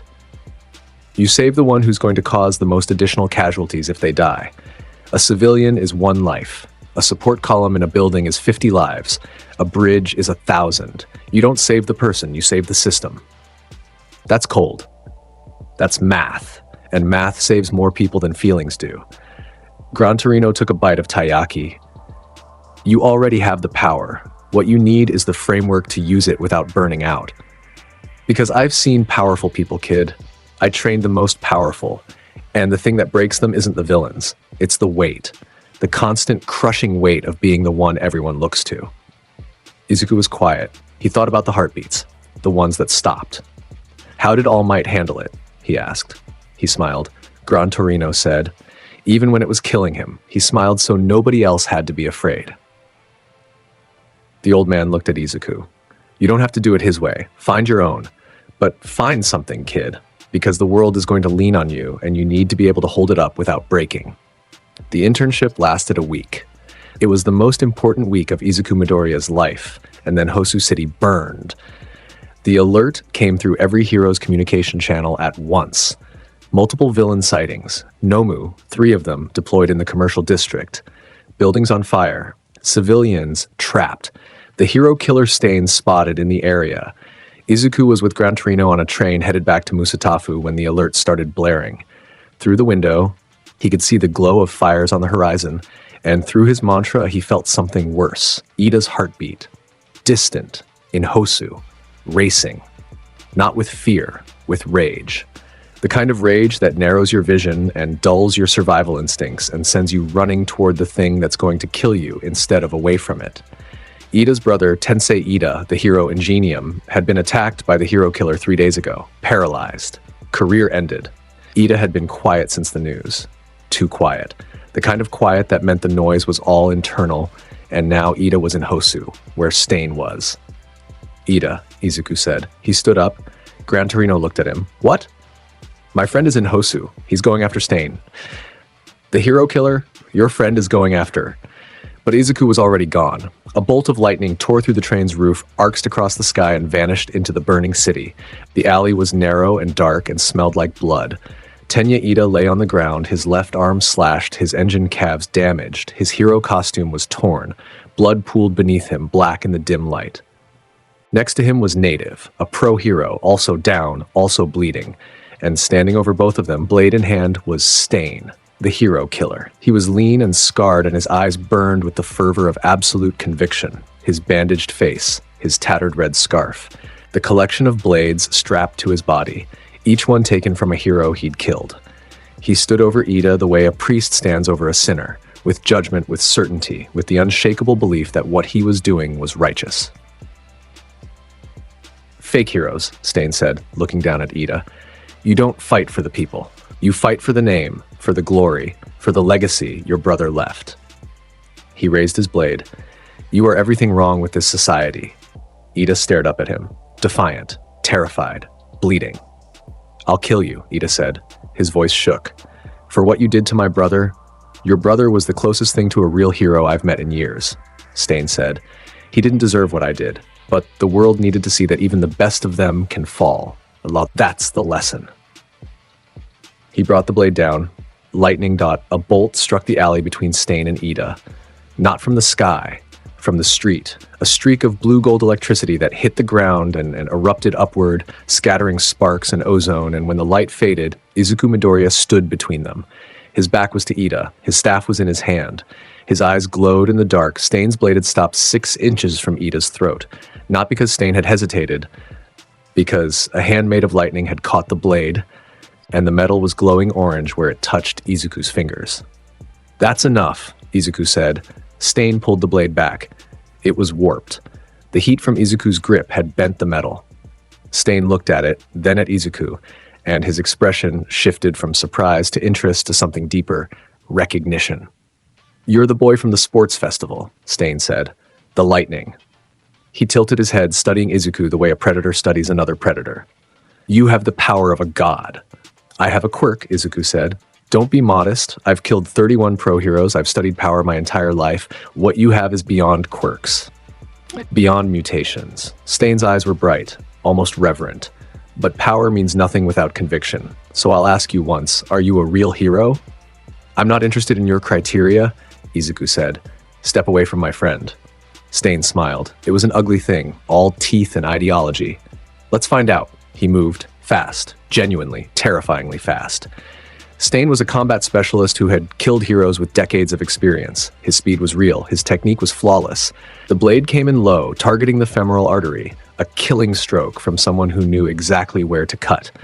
The blade passed through Izuku's leg.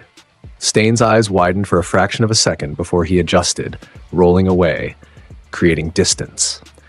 He'd expected his blade to connect. He'd expected resistance. Instead, his arm had swept through empty air wrapped in lightning.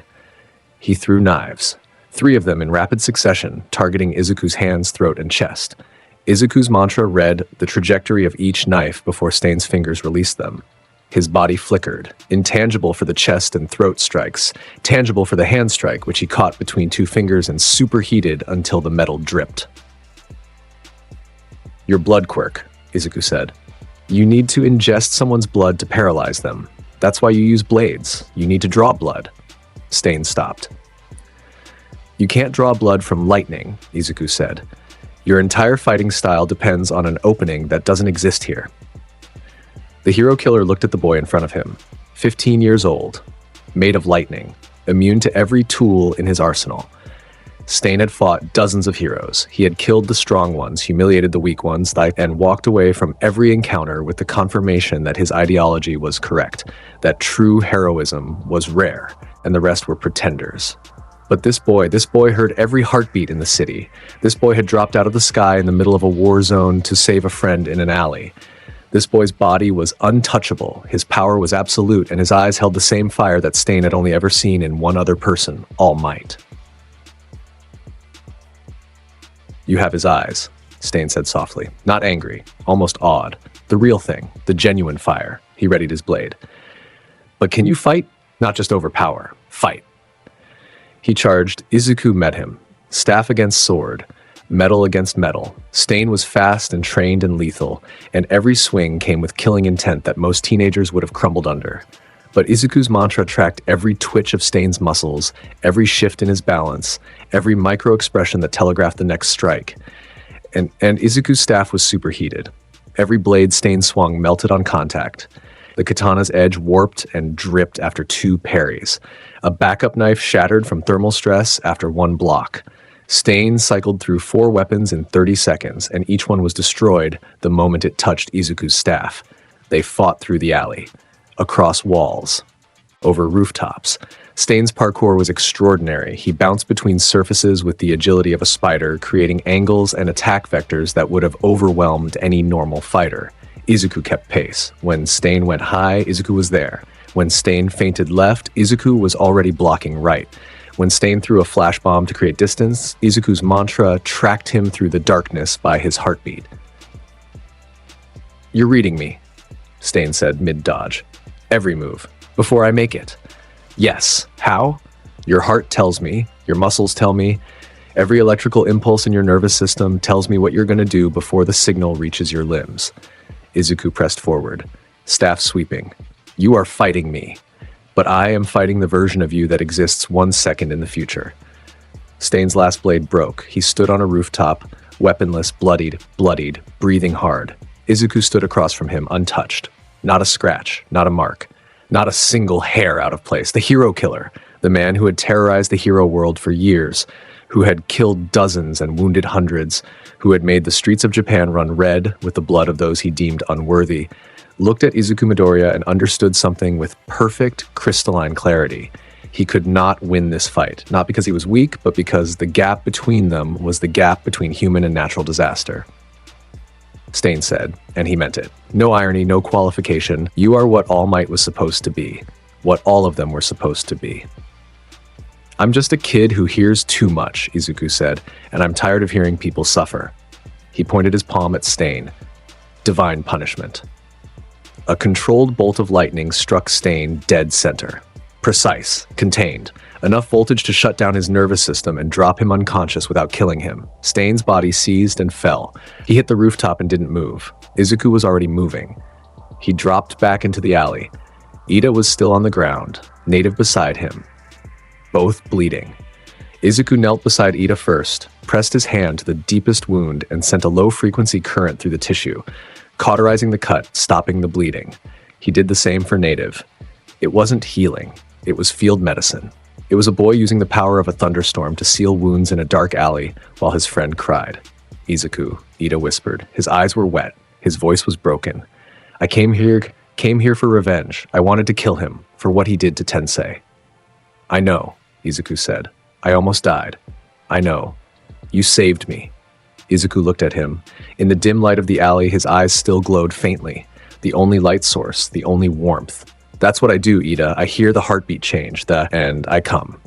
He put a hand on Ida's shoulder. You came here for revenge. I get it. But revenge makes you sloppy. You almost died. He squeezed gently. Don't do that again. Ida closed his eyes. Tears rolled down his cheeks. He nodded. The alley was quiet. Above them, on the rooftop, Stain lay unconscious with his ideology intact and his body broken. In the distance, the Nomu were being handled by Endeavor and the local heroes. Fires were being put out. Civilians were being evacuated. And in a dark, narrow alley in Hosu City, a boy made of lightning held his friend's hand and waited for the ambulances to arrive. The aftermath of Hosu was complicated. Legally, Izuku and Ida had engaged a villain without authorization during their internships. The police chief, a dog-headed man named Suragame, wanted to issue formal reprimands. The media wanted a story. The Hero Commission wanted answers. What they got was a mess, because someone leaked the footage. A security camera on the building adjacent to the alley had captured the entire fight. Izuku versus Stain. Lightning against blades. A 15-year-old student dismantling the most feared villain in Japan with a golden staff and the power of a god. It went viral in hours. The clip of Izuku catching Stain's blade in his bare hand, lightning crackling, metal glowing orange, became the most shared image in the history of hero media. The frame where he stood over the fallen hero killer, his body the only light in the dark alley, was turned into fan art, posters, and murals within the week. The public didn't care about legal technicalities. They cared about the boy who had dropped out of the sky to save his friend, who had beaten the unbeatable villain, who had cauterized wounds with his bare hands while kneeling in the blood. God of Thunder trended again. This time, it didn't stop. Heroes weighed in. Hawks called Izuku the future of heroics during a live interview. Best Jeanist acknowledged that what we witnessed in Hosu was not a student acting recklessly. It was a hero acting decisively. Even Endeavor, who had been in Hosu fighting the Nomu while a teenager handled the actual crisis 2 blocks away, said nothing negative, which for Endeavor was practically a glowing endorsement.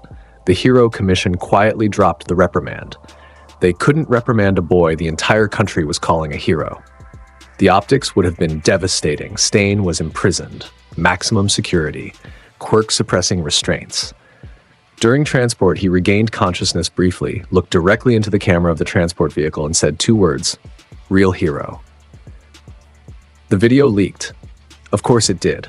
And the debate it sparked about what heroism meant, about who deserved the title, about the system's flaws, burned across the internet for months. But Izuku didn't engage with any of it. He returned to UA. He attended classes. He trained. He sat by the window and listened to the city the same way he always had, carrying the weight of 1,000,000 heartbeats with the same quiet resolve he'd carried since he was 4 years old. Some things changed, though.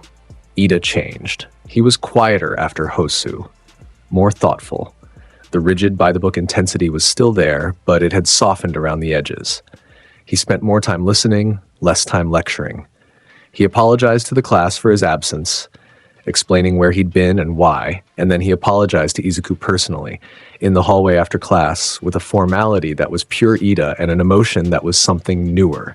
You saved my life, Ida said. And more than that, you saved me from myself. I will not waste that. You don't owe me anything, Izuku said. I owe you everything. I'm going to become a hero worthy of what you did. Ida bowed, deep, formal, the kind of bow that meant something. I swear it. Izuku looked at him for a long moment. Then he put a hand on Ida's shoulder and gently raised him up. Then start by standing up straight, Izuku said. Heroes don't bow. Ida blinked. Then he stood straight, adjusted his glasses, and for the first time since his brother's injury, he smiled. Todoroki changed too. The sports festival had cracked something open. The fire was back in more ways than one. He used his left side in training now, hesitantly at first, then with growing confidence. He visited his mother in the hospital for the first time in years. He didn't talk about it because Todoroki processed emotions the way glaciers processed coastlines, slowly and with immense destructive potential. But the results were visible. He sat with Izuku at lunch sometimes. They didn't talk much. That was fine. Todoroki's friendship operated on a frequency of comfortable silence and occasional profound observations delivered with zero warning. My father asked about you, Todoroki said one day, apropos of nothing. What did he want to know? If you were stronger than All Might. What did you tell him? I told him I didn't know, but that you were different. Todoroki ate his soba. He didn't like that answer. What answer would he have liked? He doesn't like any answers. He likes being right. Todoroki looked at Izuku. Thank you for the festival, for what you said. You did the hard part, Izuku said. I just pushed.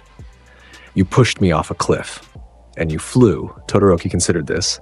I didn't fly. I fell with style. Close enough. They ate in silence. It was comfortable. Ochako changed too, though she would have denied it. Her feelings for Izuku were the worst kept secret in Class 1A. Everyone saw it. The way she laughed at his dry jokes.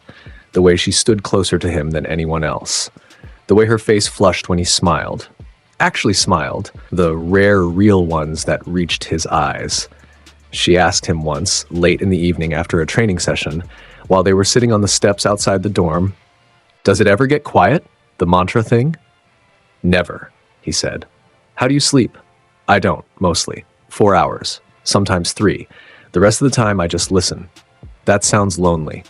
He looked at her. Really looked at her. And she felt it.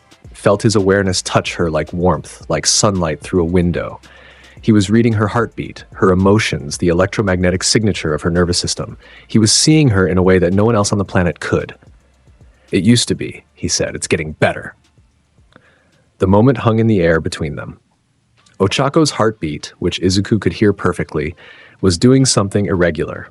Fast, then slow, then fast again, the pattern of someone whose body was trying to tell them something their brain hadn't caught up to yet. She punched him in the arm. It passed through. "That is still so unfair," she said. He laughed, and the sparks that danced across his skin in that moment were warm. Katsuki Bakugo changed the least and the most. On the surface, he was the same.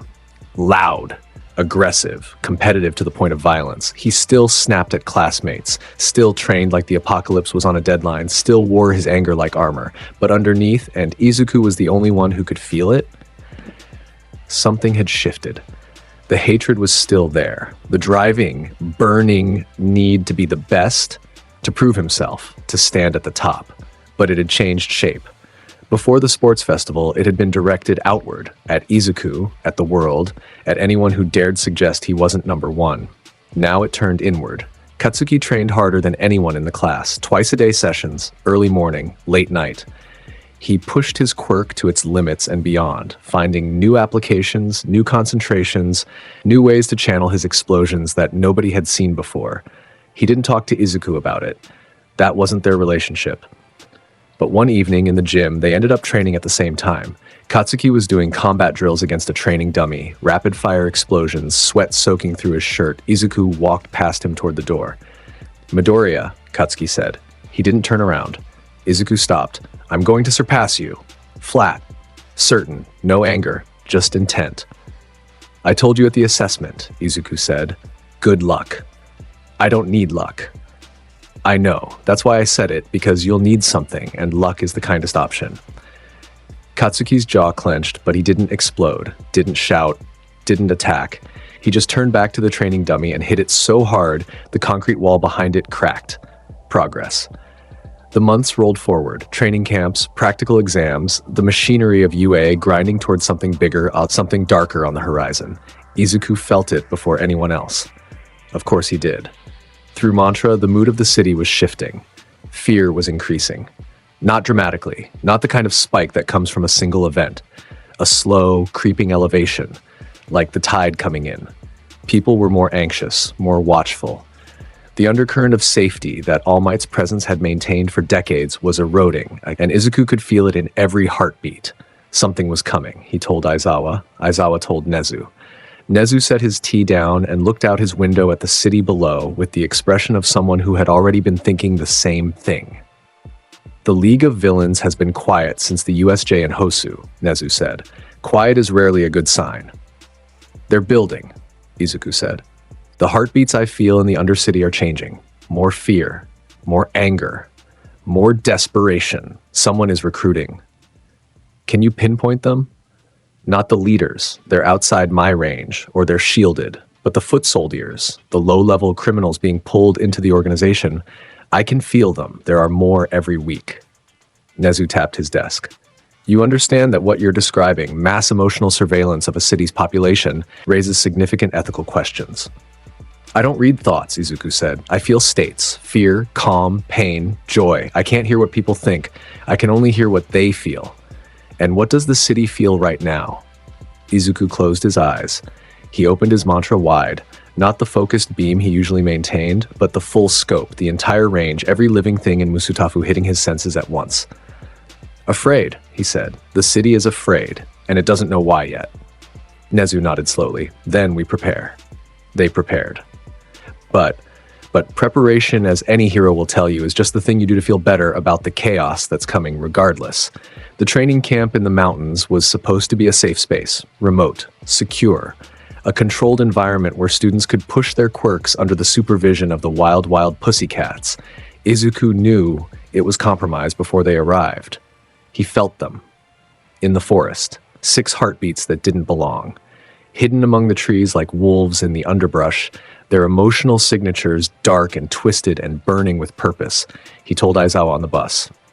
6 hostiles in the forest. They've been there for at least a day.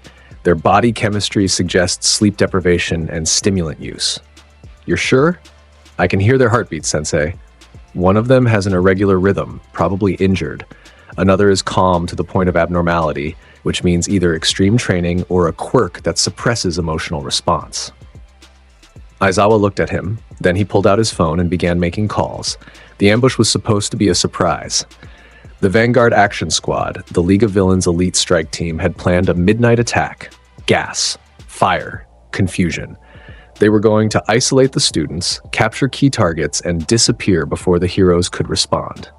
Instead, they walked into a kill zone. When the gas attack started, a villain named Mustard deploying a sleeping agent across the forest floor, Izuku was already in position. His body generated enough electrical charge to ionize the gas in a 10-meter radius, rendering it inert. He distributed static generators around the camp's perimeter 3 hours earlier, while the other students slept, creating an electromagnetic net that disrupted the gas's chemical composition before it could reach the cabins. The villains emerged from the trees expecting unconscious students. They found Izuku Midoriya standing in the clearing, his staff in his hand, blue-gold lightning arcing from his shoulders to the ground, his eyes glowing in the dark forest like a predator that had been waiting for them. Evening, he said. Muscular. The massive, fiber-augmented villain who was supposed to be the heavy hitter charged first. He was big, strong. His muscle fibers multiplied and hardened into armor, giving him the defensive capability of a tank and the offensive power of a freight train. He swung a fist the size of a car engine at Izuku's head. It passed through. Izuku grabbed Muscular's extended arm. His hand closed around the villain's wrist. Lightning surged. Muscular's muscle fibers were organic. They conducted electricity. Every augmented fiber in his body became a conductor, and 200 million volts traveled through them like current through copper wire. His body locked. His eyes bulged. His mouth opened in a silent scream. He hit the ground, smoking, twitching, done. 3 seconds. The other villains saw this and made a collective decision to reassess their life choices. Moonfish, the blade-toothed villain, tried to attack from range, extending his tooth blades toward Izuku from the cover of the trees. Izuku's mantra tracked every blade. He walked through them. Literally walked through them. His body flickered to intangible, and the blades passed through his torso like needles through fog. He reached Moonfish, tapped the villain's forehead, and dropped him with a targeted discharge. Spinner charged with his absurd multi-blade weapon. Izuku superheated his staff and cut the weapon in half with a single swing, then sent a shockwave through the ground that knocked Spinner off his feet. Toga, the blood-drinking shapeshifter, tried stealth. She moved through the shadows, silent and fast, her needles ready. But you can't sneak up on someone who can feel your heartbeat from a mile away. Izuku called out her position without turning around. 20 meters behind the oak tree. Elevated heart rate. You're excited. That's a strange response to combat. Toga froze. Then she grinned, wide and manic and deeply unsettling. You can feel my heart?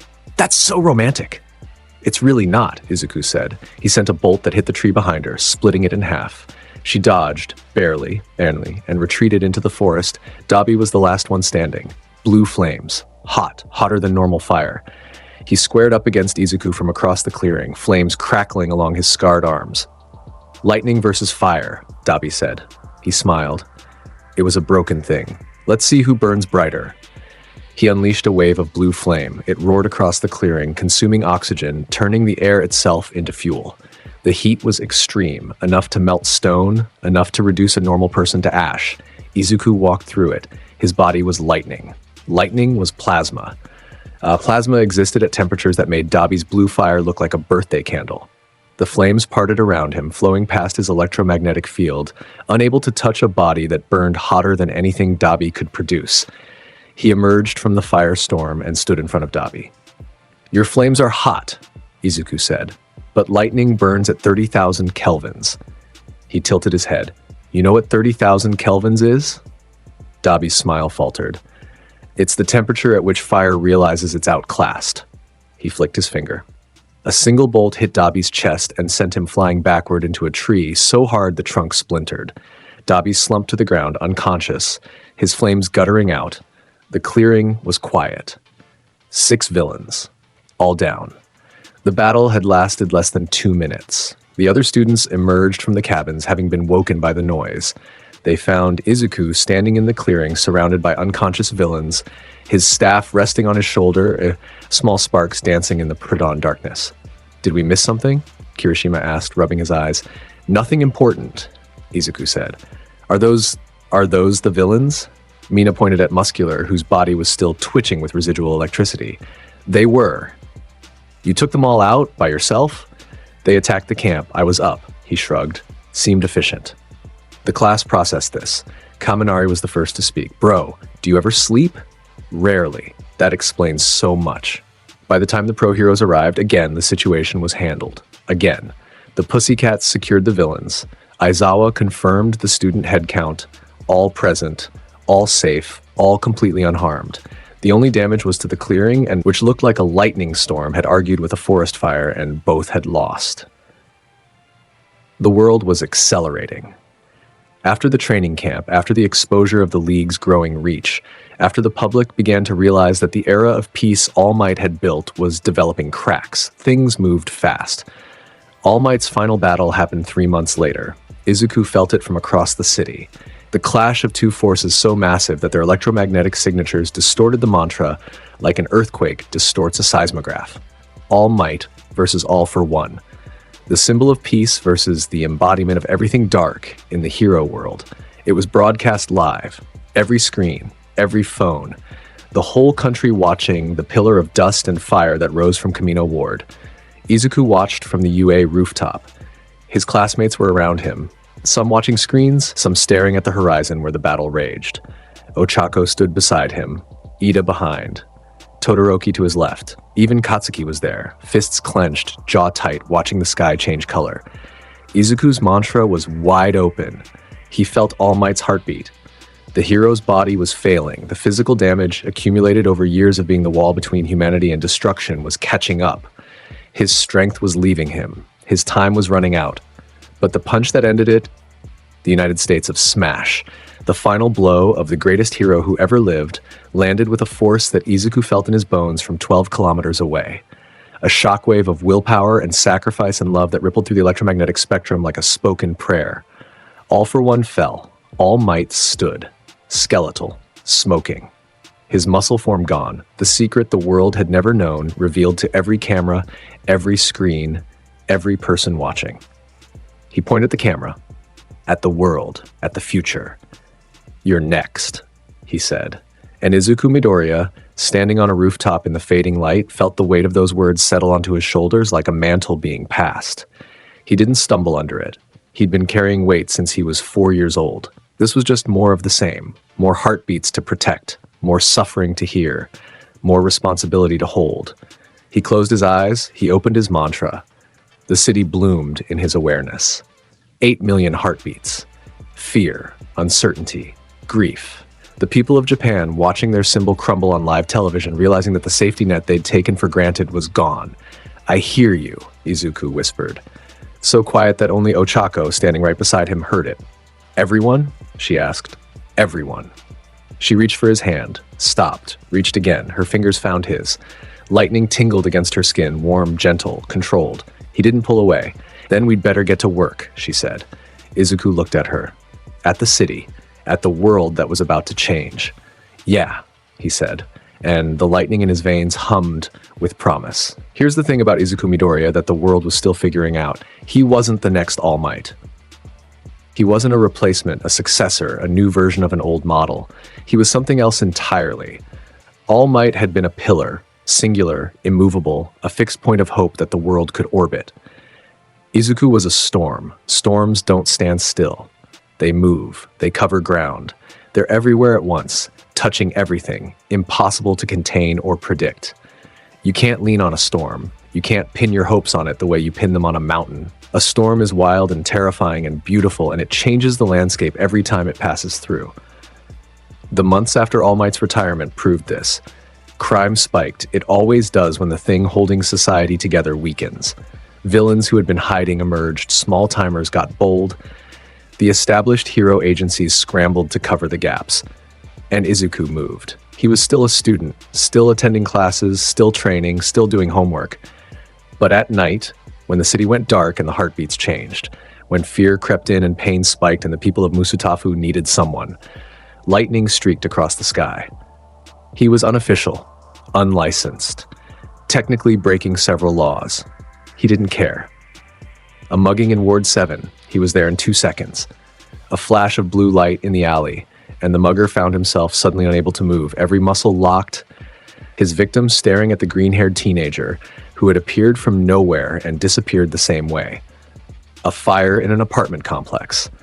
He overloaded the building's sprinkler system with a targeted electromagnetic pulse, activating every sprinkler on every floor simultaneously. The fire was out before the fire department arrived. Nobody knew why. The sprinkler company received several confused thank you calls. A villain attack in the commercial district. A rock-type quirk user who was tearing through storefronts too strong for the responding heroes.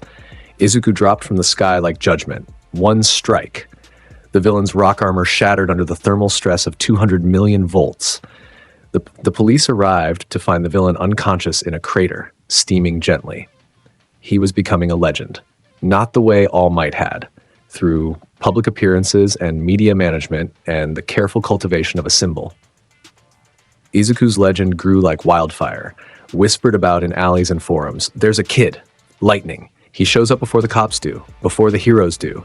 He's already there when you call for help because he heard you before you called. The media tried to name him. They tried Thunder God, Storm, Raijin, the Lightning Hero. None of them stuck because Izuku never claimed any of them. He never spoke to cameras, never gave interviews, never confirmed or denied. He just moved. A bolt of lightning in the dark, touching down wherever the heartbeats faltered and vanishing before anyone could say thank you. Aizawa called him into his office once about it. "You're patrolling," Aizawa said, a statement. "I'm going for walks," Izuku said, at 3 a.m. across 12 city wards. "I'm a fast walker." Aizawa stared at him. Izuku stared back. The silence stretched. If you get caught, I can't protect you, Aizawa said. I know. You'd lose your hero license before you got one. I know. You're going to keep doing it regardless. Yes. Aizawa closed his eyes. When he opened them, they were red. Erasure active. Testing. Izuku's electricity dimmed. His body solidified, became tangible, became mortal. Aizawa held the erasure for 5 seconds. Then he blinked, and it released. Your reflexes when I erased you, Aizawa said. You shifted your stance to a defensive posture in under 1/10 of a second. Your hand went to your staff. Your weight redistributed for physical combat. He paused. You train for the scenario where your quirk gets erased. Every day, Izuku said. Good. Aizawa pulled out a stack of papers. These are incident reports from the last 3 months. 27 interventions across the city. No civilian casualties. No excessive force. No property damage beyond the minimum required to neutralize the threat. He looked at Izuku. You're better at this than most pro-heroes. I can hear more than most pro-heroes. That's the problem, and the solution. Aizawa set the papers down. Officially, I know nothing about your nighttime activities. Unofficially, be careful. The people who are watching the crime statistics go down are also watching the lightning go across the sky, and some of them are not your friends. Izuku nodded. He stood to leave. Midoriya? He turned. You're carrying the city on your shoulders, Aizawa said, and you're 16. Remember that you're allowed to be 16 sometimes. Izuku looked at him for a long moment. Then the corner of his mouth twitched, almost a smile. I'll try, he said. But the city's loud tonight. He walked out. Aizawa watched him go, and in the quiet of his office, the underground hero, who had spent his entire career lurking in shadows and erasing problems, felt something he hadn't felt in years. Envy. Not of the power, of the certainty. Izuku Midoriya knew exactly what he was and exactly what he was for, and he moved through the world with the gravity of someone who had made peace with both. Aizawa wanted that certainty. He suspected most heroes did. The provisional license exam happened a month later. It was a formality for most of Class 1A. For Izuku, it was an exercise in restraint. The exam took place in a massive indoor arena. Students from schools across the country competing to earn their hero licenses. The first phase, eliminate competitors by placing targets on them and striking those targets. Izuku had 2 targets on his body. Within seconds, every student from every school was gunning for him. They'd all seen the sports festival. They all knew his name. They all wanted to be the one who took down the god of thunder. They came in waves. Students from Shiketsu, from Ketsubutsu, from schools Izuku had never heard of. Dozens of them. Quirks firing, strategies deployed, coordinated attacks from multiple angles. Izuku stood in the center of the arena and let them come. Projectiles passed through him. Physical strikes phased through his body. Energy attacks were absorbed or deflected. A student who could control wind tried to blow him out of bounds. Izuku grounded himself with an electromagnetic anchor and didn't budge. A student who could create illusions tried to confuse his senses. Izuku closed his eyes and used mantra, which tracked heartbeats, not light. The illusion was useless. He eliminated 52 students in 4 minutes, one by one. Walking through the arena, placing targets with precise, gentle touches, each one accompanied by a small static shock that was more startling than painful. He didn't rush, he didn't showboat, he was efficient and calm and absolutely unstoppable. The second phase, rescue operations, was where he truly shone. Simulated disaster, civilians trapped in rubble, fires spreading, multiple crisis points across the arena. The students were graded on their ability to coordinate, prioritize, and save lives. Izuku's mantra activated at full range. He could feel every civilian in the arena, their stress levels, their positions, the severity of their simulated injuries. He coordinated the rescue effort like a general commanding an army, calling out positions and priorities to his classmates through a communication system he'd improvised by modulating his electrical output into radio frequencies. Uraraka, 3 civilians under the east overpass, 2 ambulatory, 1 trapped. Todoroki, freeze the fire line at the west junction. Ida, evacuate the south building, 2nd and 3rd floors, 12 civilians. Bakugo, I don't take orders from you. 3rd building from north, about to collapse. 15 people inside, you're the only one close enough. A pause. Explosions. The building stabilized. Done, Katsuki said through the comm. Thank you. Go to hell. Every student in Class 1A passed the exam. Every single one. The examiners noted that the coordination, efficiency, and response time of UA's Class 1A was the highest score recorded in provisional license examination history. When asked about it, the lead examiner said, "It's hard to fail a class that has its own air traffic control tower." And through it all, the shadow grew. The League of Villains. The Liberation Army. The forces that moved in the dark, feeding on fear, growing in the void that All Might's retirement had left behind. Izuku felt them through mantra like a cancer metastasizing, the slow, relentless spread of malice through the body of a city that was losing its immune system. Shigaraki was still out there. Changed. Evolved. The man-child who had run from the USJ was becoming something else. Something colder, more focused, more dangerous. Izuku couldn't track him directly. Shigaraki's heartbeat had always been erratic, impossible to pin down, like trying to follow static through white noise, but the army forming around him was impossible to miss. Thousands of heartbeats, all burning with the same frequency. Rage. Izuku stood on the UA rooftop on the night before everything changed and listened to the storm that was coming. Ochako found him there. She always knew where he was, partly because he was predictable. Rooftop, night, staring at the horizon. Partly because, in a way she couldn't explain and he never questioned, she could feel him, the static in the air, the warmth, the hum that his body made just by existing. She stood beside him, shoulder to shoulder, looking at the same horizon. "How bad?" she asked. "Bad enough. Can you stop it?" He was quiet for a long moment. The city hummed below them, 8 million heartbeats. "I can hear every person in this city," he said. "When the fighting starts, I'll hear every one of them scream, every heartbeat that stops." He closed his eyes. "That's the thing about power like mine. It's not about what you can do, it's about what you have to witness." Ochako didn't say anything, she just reached for his hand again, and this time, when her fingers found his, the lightning didn't tingle. It was warm, soft, like electricity could be gentle if it wanted to. "Whatever comes," she said, "you don't face it alone. You know that, right? I know you hear the whole city, but I need you to hear me, right now. Just me." He opened his eyes, looked at her, and in that moment, his mantra, the constant, crushing symphony of human emotion that had been the soundtrack of his entire life, went quiet. For 1 second, just one, all the heartbeats faded to silence, and the only thing he heard was hers, steady, strong, unafraid, beating for him. "I hear you," he said. She squeezed his hand. The storm was coming. Tomorrow, the next day, next week, it was coming regardless. The League of Villains, the Liberation Army, Shigaraki and his decay, All for One and his design. The war that had been building since the day All Might fell. It was all coming.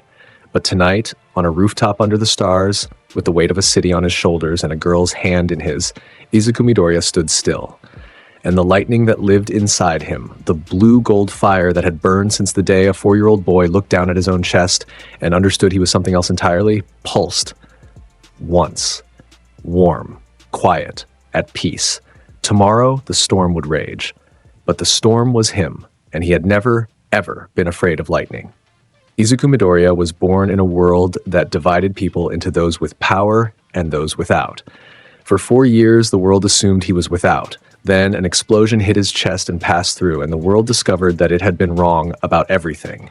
He was lightning. He was the storm. He was the boy who heard every heartbeat in the city and chose, every single day, to carry that weight instead of letting it crush him. He was the quiet voice in the chaos, the crack of thunder after the flash, the warmth that lingered in the air after the lightning was gone. He was Izuku Midoriya, not a symbol, not a successor, not a god, just a kid who refused to let the heartbeat stop. And the world was never the same. But the world had a way of moving forward whether anyone was ready for it or not. And 3 weeks after All Might pointed at that camera and said the 2 most loaded words in the history of heroism, Izuku Midoriya sat in Nezu's office with a map of Japan spread across the desk and 73 red circles drawn on it in permanent marker. "These are the recruitment centers," Izuku said. He tapped the map with his finger. A small spark jumped from his skin to the paper and left a scorch mark the size of a pinhead. Every circle represents a concentration of emotional signatures that match the pattern. Elevated aggression, suppressed fear, a kind of manufactured fervor. like someone is feeding them ideology and adrenaline in equal doses. Nezu sat in his chair with his paws folded. His tea was untouched. His eyes moved across the map with the speed of something that processed information faster than most computers. 73 locations, Nezu said, that I can confirm within my range. But the distribution pattern suggests a network. If you extrapolate beyond Musutafu, you're looking at something national. Izuku leaned back. They're calling themselves the Paranormal Liberation Front. The League of Villains merged with the Meta Liberation Army about 6 weeks ago. I felt the shift. 2 separate emotional clusters suddenly operating on the same frequency, like 2 radio stations merging into one broadcast. How many? Within my range, about 9,000. Nationally, based on the network density, 100,000, maybe more. Nezu's paw tightened on his teacup. He picked it up, took a sip, and set it down with the care of someone handling something fragile. 100,000 radicalized individuals with quirks, Nezu said. That is an army. It is an army, Izuku agreed, and they have a general. He placed a photograph on the desk. Shigaraki. Recent. Surveillance footage from a traffic camera that had captured his face for exactly 2 frames before the camera died.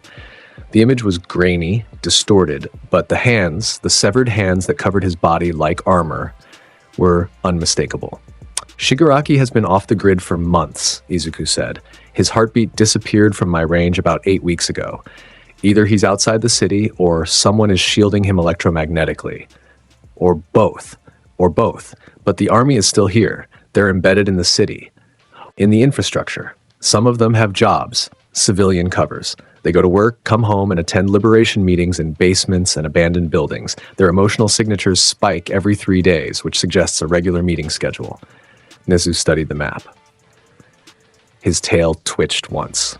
Twice. The kind of micro-movement that, in a creature whose intelligence dwarfed everyone in the room, meant something massive was being calculated behind those black eyes. You've identified their command structure, Nezu said. It was a statement. 9 lieutenants within my range.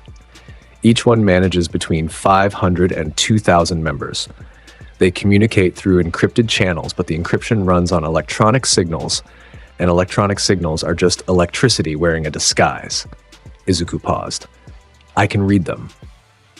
You've been reading their communications. I've been listening to the electromagnetic spectrum. If someone broadcasts information on a frequency I can perceive, that information reaches me the same way a conversation in a restaurant reaches the table next to it. He met Nezu's eyes. I know their deployment plans. I know their target list. I know where Shigaraki is going to strike first. The room was quiet. Outside, through the window, the campus was green and peaceful. Students walked between buildings. Birds sang. The ordinary machinery of education grinding forward against the backdrop of something extraordinary. Where? Nezu asked. Jaku Hospital. He's going there for something, a procedure, a treatment, something biological. Their communications reference a doctor repeatedly. My best guess is quirk enhancement surgery, and their military operations are timed around his emergence. Izuku tapped the map again. The day Shigaraki comes out of that hospital is the day they move. Every cell. Every lieutenant, simultaneously. Nezu was quiet for 45 seconds. In Nezu time, that was an eternity. I'll contact the Hero Public Safety Commission this afternoon, Nezu said. We'll need every pro-hero in the country coordinated. Simultaneous raids on every identified location. The hospital will be the primary target. The hospital and the Gunga Mountain Villa, Izuku said. That's where their main force is garrisoned. 50,000 soldiers in one location. If you hit the hospital without hitting the villa, those 50,000 mobilize and you've got a war on open ground. 2 fronts. At minimum. Nezu looked at Izuku. The principal's expression was unreadable, but then Nezu's expressions were always unreadable to anyone who relied on visual cues alone. Izuku's mantra reads something underneath the composure. Respect, calculation, and a thread of concern so fine it was almost invisible. You will be at the hospital, Nezu said. Shigaraki is the priority. Everything else is logistics. If Shigaraki wakes up fully enhanced and walks out of that hospital unchecked, the logistics stop mattering. You understand what you're saying. You're 16 years old and you're volunteering to fight the most dangerous villain alive. I'm 16 years old, and I'm the only person who can fight him without dying on contact, Izuku said. Shigaraki's decay works through physical touch. I am the only combatant in Japan whose body can bypass that entirely. Everyone else is at risk. I am immune. The logic was clean and cold and true, and Nezu knew it, and the silence that followed was the sound of an institution accepting that its most powerful weapon was a teenager who still had 3 semesters of coursework left. I'll make the arrangements, Nezu said. Go get some rest, Midoriya. You're going to need it. Izuku stood. At the door, he paused. Nezu? Yes? When the fighting starts, keep channels open to me. I'll coordinate in real time through mantra. Every heart rate spike, every casualty, every movement, I'll feed it directly to command. You're proposing to be the eyes and ears of the entire operation. I'm proposing to be what I've always been, Izuku said. The person who hears everything. Might as well make it useful. He walked out. Nezu sat alone in his office for a long time. His tea went cold. He let it. His eyes stayed on the map with its 73 red circles, each one a knot of human anger and desperation, and he thought about the boy who had sat across from him and described the heartbeat of 100,000 enemies with the same tone he might use to describe the weather. The preparations took 2 weeks. 2 weeks of classified briefings, logistics meetings, and the careful assembly of the largest coordinated hero operation in Japanese history. Izuku spent those 2 weeks the way he spent every night, on the rooftop, listening. The city's fear had deepened. It lived in the background now, a low-frequency hum underneath everything else, like tinnitus, that you learned to ignore until it woke you at 3 in the morning. People went to work, they ate dinner, they watched television and argued about politics and kissed their children goodnight. And underneath all of it, in the space between conscious thought and animal instinct, they were afraid. Izuku heard it all. He carried it the way he always had. The way you carry a stone in your pocket, always there, always heavy. Something you stopped noticing because putting it down was never an option. On the last night before the operation, his classmates gathered in the common room of a dormitory. Nobody said it was going away party. Nobody said it was anything at all. They just ended up in the same place at the same time, the way people do when something large and unavoidable is sitting on the horizon. Kirishima was doing push-ups in the corner. Kaminari was playing a card game with Sero and losing badly.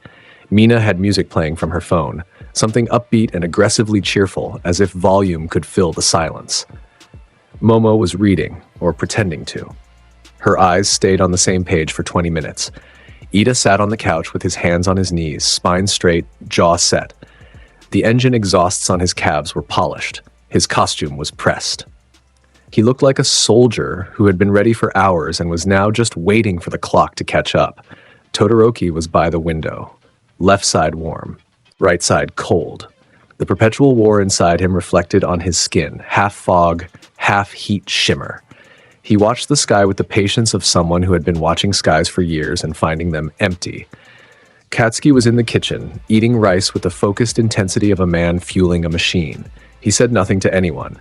His hands produced small, unconscious pops of explosion, stress leaking from his palms like pressure from a valve. And Ochako sat on the couch across from Ida, her knees pulled up to her chest, her chin resting on her arms, her eyes tracking the room, taking inventory, counting the people she cared about the way a miser counts gold. Izuku walked in at 11 p.m. He'd been on the roof. He came down the stairs and stood in the doorway of the common room and looked at all of them.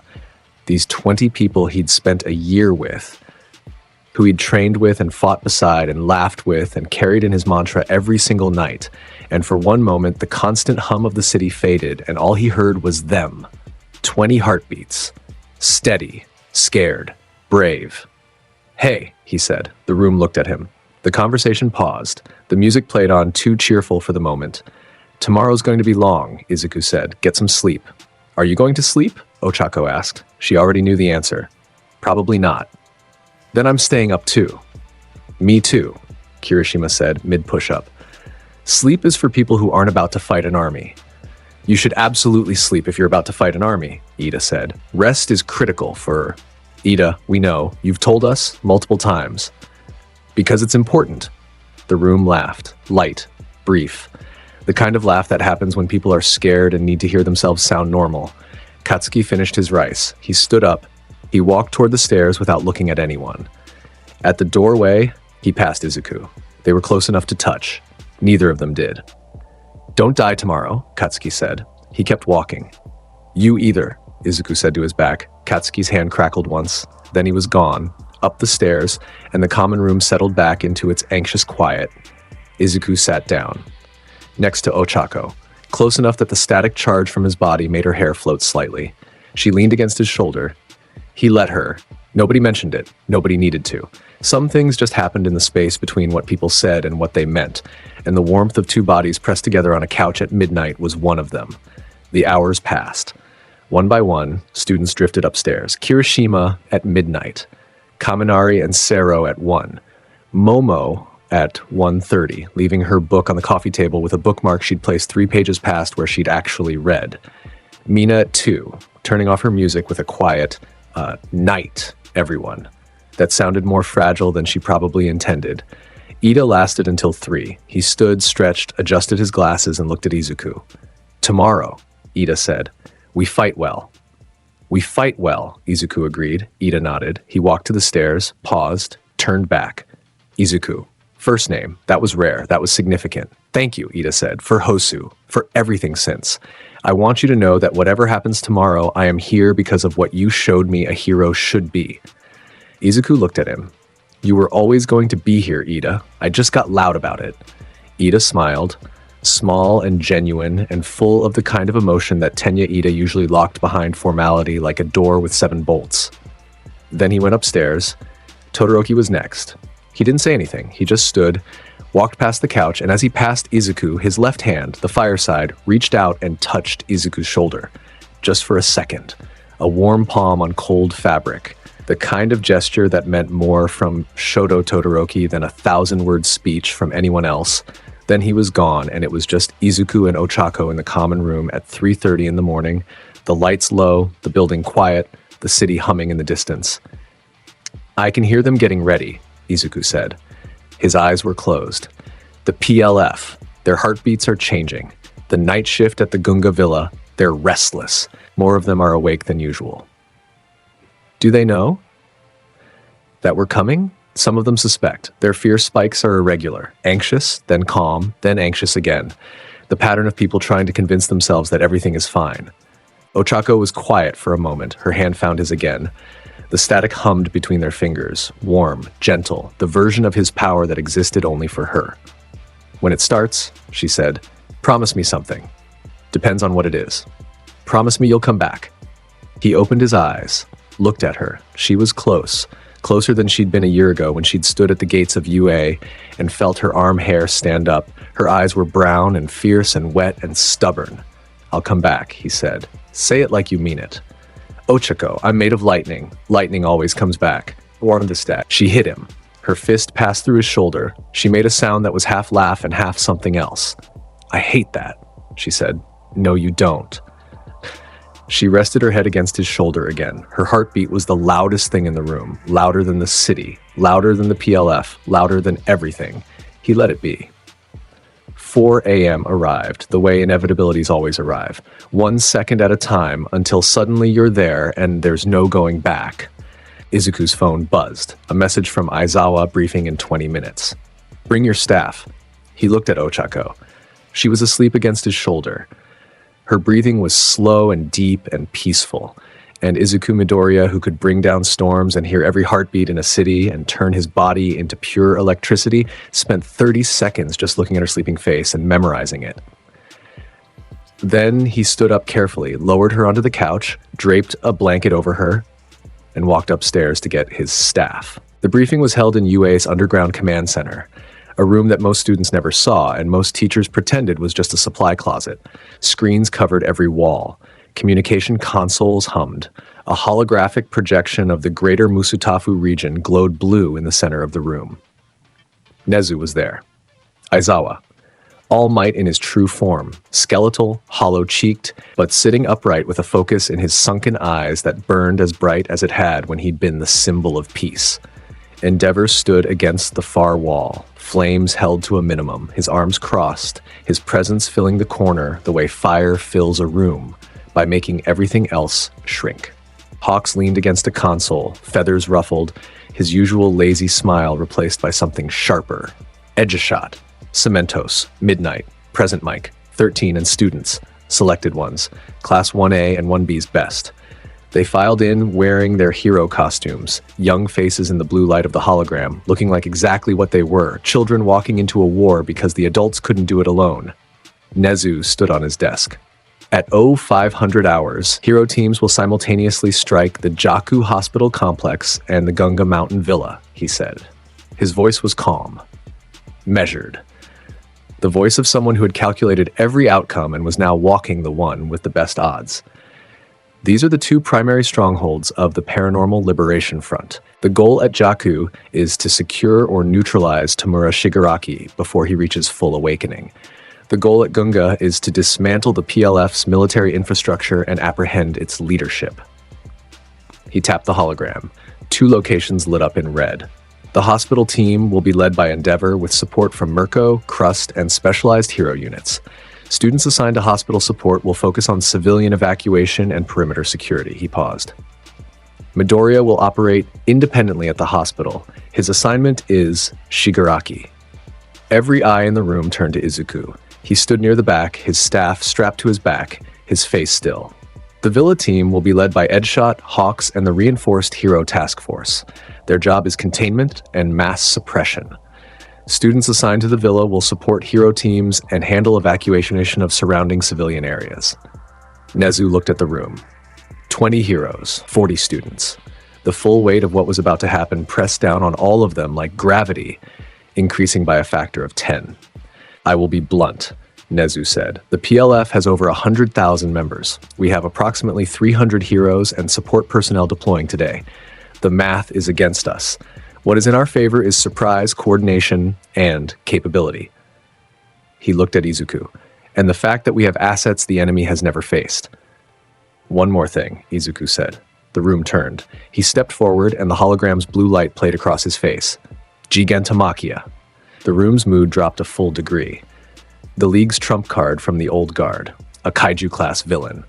Last confirmed sighting was during the Camino Ward incident. My mantra has been tracking a massive biological signature moving underground along the route between the villa and the hospital. It's dormant, sleeping. But when Shigaraki wakes up, Gigantomachia will too. They're linked, some kind of loyalty trigger tied to Shigaraki's consciousness. How big? Hawks asked. 25 meters tall. Conservatively, the seismic data from Camino suggests he can grow larger under stress. And his quirks? Multiple. Strength enhancement. Endurance beyond anything measured. Some kind of energy storage that lets him fight for days without stopping. And he's fast. Faster than anything that size should be. Hawks whistled. Low. So a building-sized villain with multiple quirks who can run faster than a car. Who is currently underground somewhere between our 2 targets, waiting to wake up and run through anything between point A and point B. Izuku met Hawk's eyes. I'll handle him. Endeavor's flames flared. You'll handle Shigaraki and Gigantomachia? If needed. That's overconfidence. It's math, Izuku said. Shigaraki's decay is contact-based. My body is intangible. Gigantomachia is biological. Biology conducts electricity. The matchups are clear. The room was quiet. Endeavor's jaw worked like he was chewing on something he wanted to say. He swallowed it. Move out, Nezu said, and come back. They moved. The transport was military grade. Armored buses with blacked-out windows, hero agencies providing escort, a convoy that cut through the pre-dawn darkness of Musutafu like a blade through silk. Izuku sat in the front vehicle with Endeavor, Mirko, and 2 heroes he'd never met. Veterans with hard faces and steady heartbeats. He opened his mantra wide. The world bloomed. 8 million heartbeats in Musutafu. 5 million sleeping. 3 million awake. Early risers, night shift workers, insomniacs. A mother feeding a newborn. A father staring at a ceiling. A teenager scrolling through a phone. And underneath all of it, threaded through the city like veins of ore in rock, the PLF. Their heartbeats different. Harder. Faster. The rhythm of people who were awake for a reason, and that reason had teeth. At the hospital, Izuku felt it. Deep underground, a heartbeat that was wrong. That was two heartbeats layered on top of each other, fighting for dominance. One erratic and burning with rage, the other cold and ancient and patient.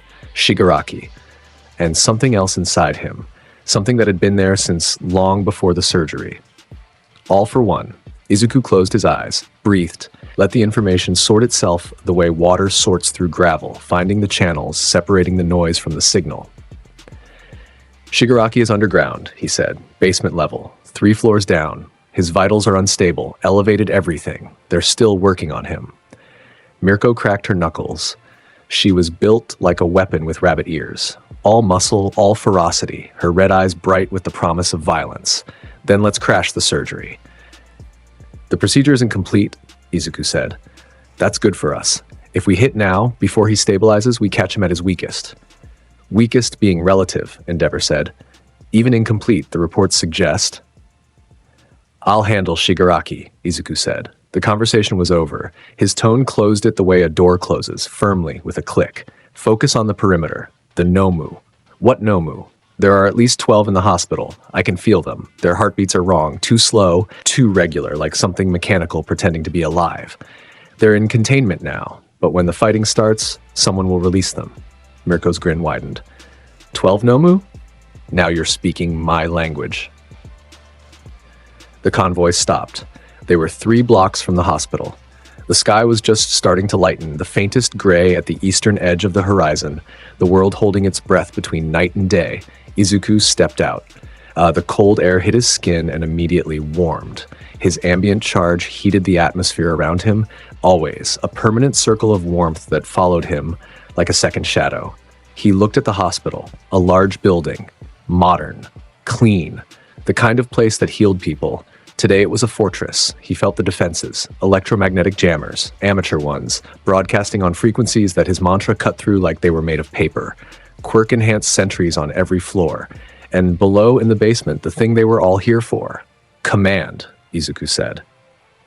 He broadcast on the hero frequency, his voice modulated through his own electrical output into a clean radio signal. This is Midoriya. I'm at the hospital perimeter. Mantra active. I have full awareness of the interior.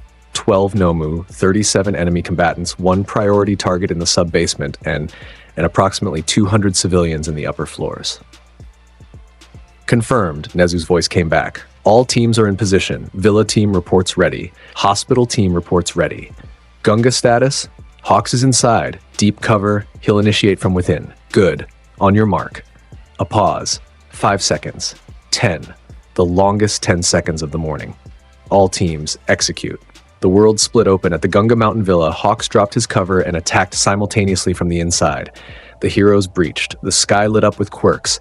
At Jaku Hospital, Endeavor's team hit the ground floor. The doors blew inward. Mirko was through before the dust settled. Her legs carrying her in a blur of white and brown, her heel connecting with the first Nomu's face before it could react. And Izuku went down. His body turned to lightning. He dropped through the building like a current through copper, passing through floors, through walls, through steel and concrete and wiring, following the electrical infrastructure of the hospital straight down, 3 floors in half a second. He rematerialized in the sub-basement, standing in a corridor that smelled like antiseptic and something older, something organic and wrong, the smell of biology being rewritten. The lab was ahead, through a sealed door. He could feel Shigaraki's twin heartbeats pulsing behind it like a countdown. He could feel something else too, above him, above the hospital, moving. The hero's assault had triggered something. In the upper floors, containment pods were opening. Nomu, the mass-produced kind, the cannon fodder, were flooding the corridors. Mirko was already fighting. Endeavor's flames lit up the first floor like sunrise come early, and at the edge of his mantra's range, something enormous stirred underground, felt the first tremors of battle, began to wake, Gigantomachia, later. Izuku pushed the awareness aside. First things first, he walked to the sealed door, his palm pressed flat against the metal. 200 million volts surged through the locking mechanism and the door didn't open. It evaporated.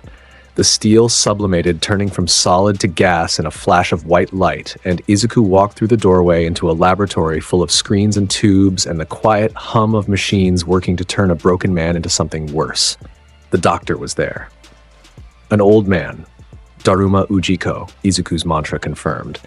Standing at a console, his heartbeat spiking with fear so intense it was almost a smell. Behind him, suspended in a fluid-filled tank, was Shigaraki. He looked different, larger. His skin had a gray pallor, stretched tight over muscle that hadn't been there months ago. His hair was longer. His hands, all of them, including the severed ones he wore, were floating in the fluid around him, and his eyes were closed. But behind those lids, Izuku's mantra could feel the storm.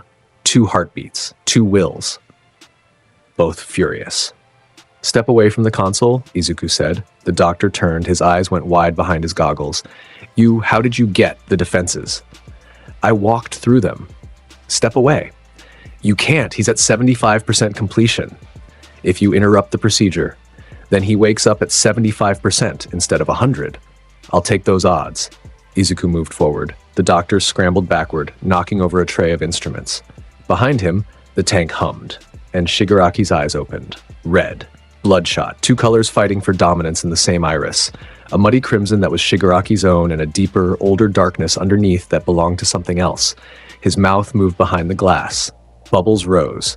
The tank cracked, a single line, spider-webbing outward from Shigaraki's right hand where it pressed against the glass. Then another. Then 10. 20.